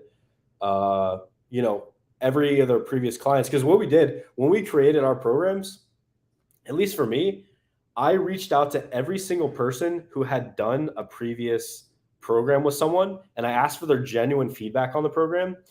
And, some people said, these programs are good. This was not so good. Some of them, it was just like, so I went on the boot camp and the guy brought me out to the venue and he left at 11 p.m. and just to bang a girl, didn't even tell me. Then there's people like that. And you're like, holy fuck. I would obviously want someone not to have that experience. Right. But the thing you find out is that a review system like that wouldn't work because you'd have to promote it all the time. It's not something like Google that everyone's trafficking all the time. So you have to get people onto that site. So your whole business now becomes about getting people onto the site that you're not even really profiting off of because it's just like a objective review site. So how do you make people aware of it? Then that's an issue with that. And then do you have people voluntarily go on, or you just put everyone on yourself? Who counts as a dating coach? Because this industry is, there's like female dating coaches. They don't have infields. They don't have boot camps. So it's like they have like maybe consulting. How do you compare? A lot of it's apples to oranges. For example, one program could be like my immersion program. It's 7 days and every day we're doing stuff. Or it could be like a 1-day boot camp. Or it could be a 3-month coaching program. Or what about like a 1-year coaching program that has like boot camps built into it?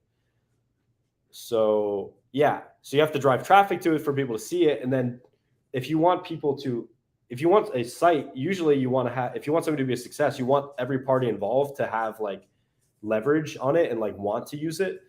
So like, for example, Amazon, the customer wants to use it because you get really cheap deals. The sellers want to use it because they get access to an entire pool of people selling. And then obviously Amazon runs it and they're making money off it. So it's like a win-win-win. Now this site, what if someone really sucked and they wanted to hide all their shitty reviews and they just wanted to scan, like for example, like the worst dating programs are like those, they're like these multi-million dollar courses that you guys probably have never heard of. It's like girlfriend system activation, just like random stuff like this. In like different sequences. And these are like, they've sold $50 to $100 million of a course and none of you guys have ever heard about it. And they all suck horribly. So like, yeah, they'd obviously would not want to be on that site because it would just be a detriment to their brand. So yeah. And then for me, I don't want my whole channel to become a review channel. I would rather do creative videos, fun videos. I want to start doing stuff where like girls want to like, you know, come on and maybe we chat, we maybe have a podcast. Maybe I do like fun video ideas like Tinder in real life. Like I put like, you know, 100 guys and one girl, and then she like swipes and picks and this stuff. Like I'd like to make bigger video ideas like that. Yeah. So yeah. And also I genuinely do not like shit talking people. I don't know. It makes me feel weird. And I try to avoid doing it in real life as well. Yeah. In an ideal world, though, there would be like an objective system, right? But then certain things work for different people. That's another thing. And certain people can help you get from like A to F, and certain people can help you get from F to S, and right? So.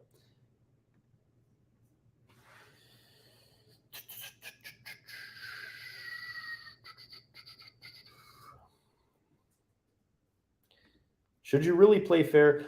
Dude, I make enough money doing what I'm doing. I don't need to be like super shady or weird or resort to Machiavellian tactics.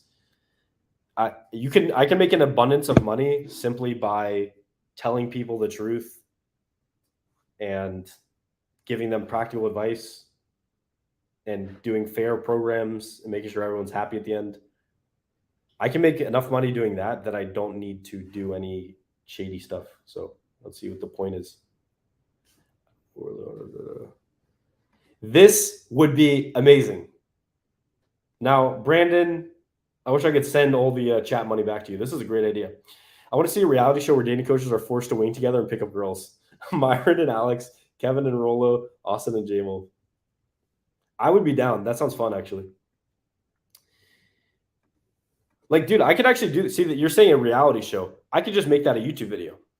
But the thing is, some of these people, I don't think, like, Rolo Tomasi probably has never talked to a girl in the past 10 years of his life, except for, like, his family members. So, yeah, so I don't see how that would work. But, yeah, anyone that goes out, that'd be fun. That would literally be a fun concept. I like the concept, too, of, like, you know, kind of like a Mr. Beast video. You take like dating coaches. You're like, all right, you have like 10 minutes to get a number closed and come back. And then it's like filmed and they come back and like, cool. Now you have to do this and then this. And there's like cool challenges and like it's a competition. You win like $100,000 or something. That would be fun. This guy says, how do I start making money online? So couple things to start in. You could explore e-commerce, copywriting, sales, poker. Yeah. But basically just find out what your interests are and then build a business or a consulting or be a freelancer around that one thing.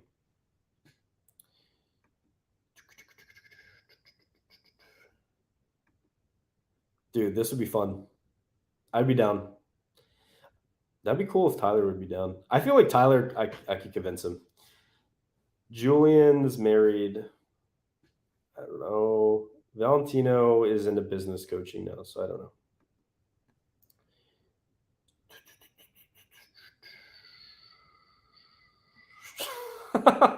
What a roast. Yo, this is a great. Yo, I'm actually gonna screenshot these ideas because some of these are good. These are very good.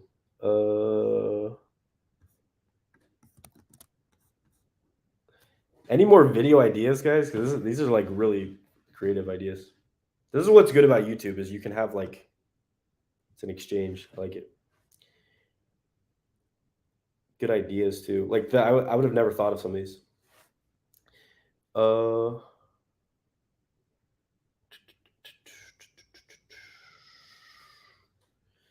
Okay, I guess I'll wrap up in 3 minutes unless you guys have any other questions.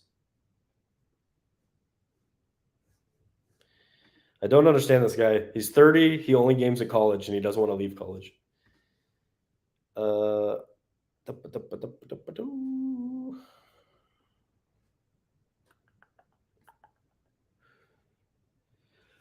Okay, yeah. I think I'm just gonna. Oh, what did Cougs say? Cougs better question. Yeah, I saw that. I think that's like an idea for a video. I've interviewed maybe 20 people so far for my course. Let me see. Interviews that are they're like not no one, they don't have infield, they're not known in the community. They're just like people I know that have a really good game that learned it. And yeah. Austen, do you own crypto? What's that? What's crypto? Your favorite dating app? Seeking.com. Salt Daddy game all day.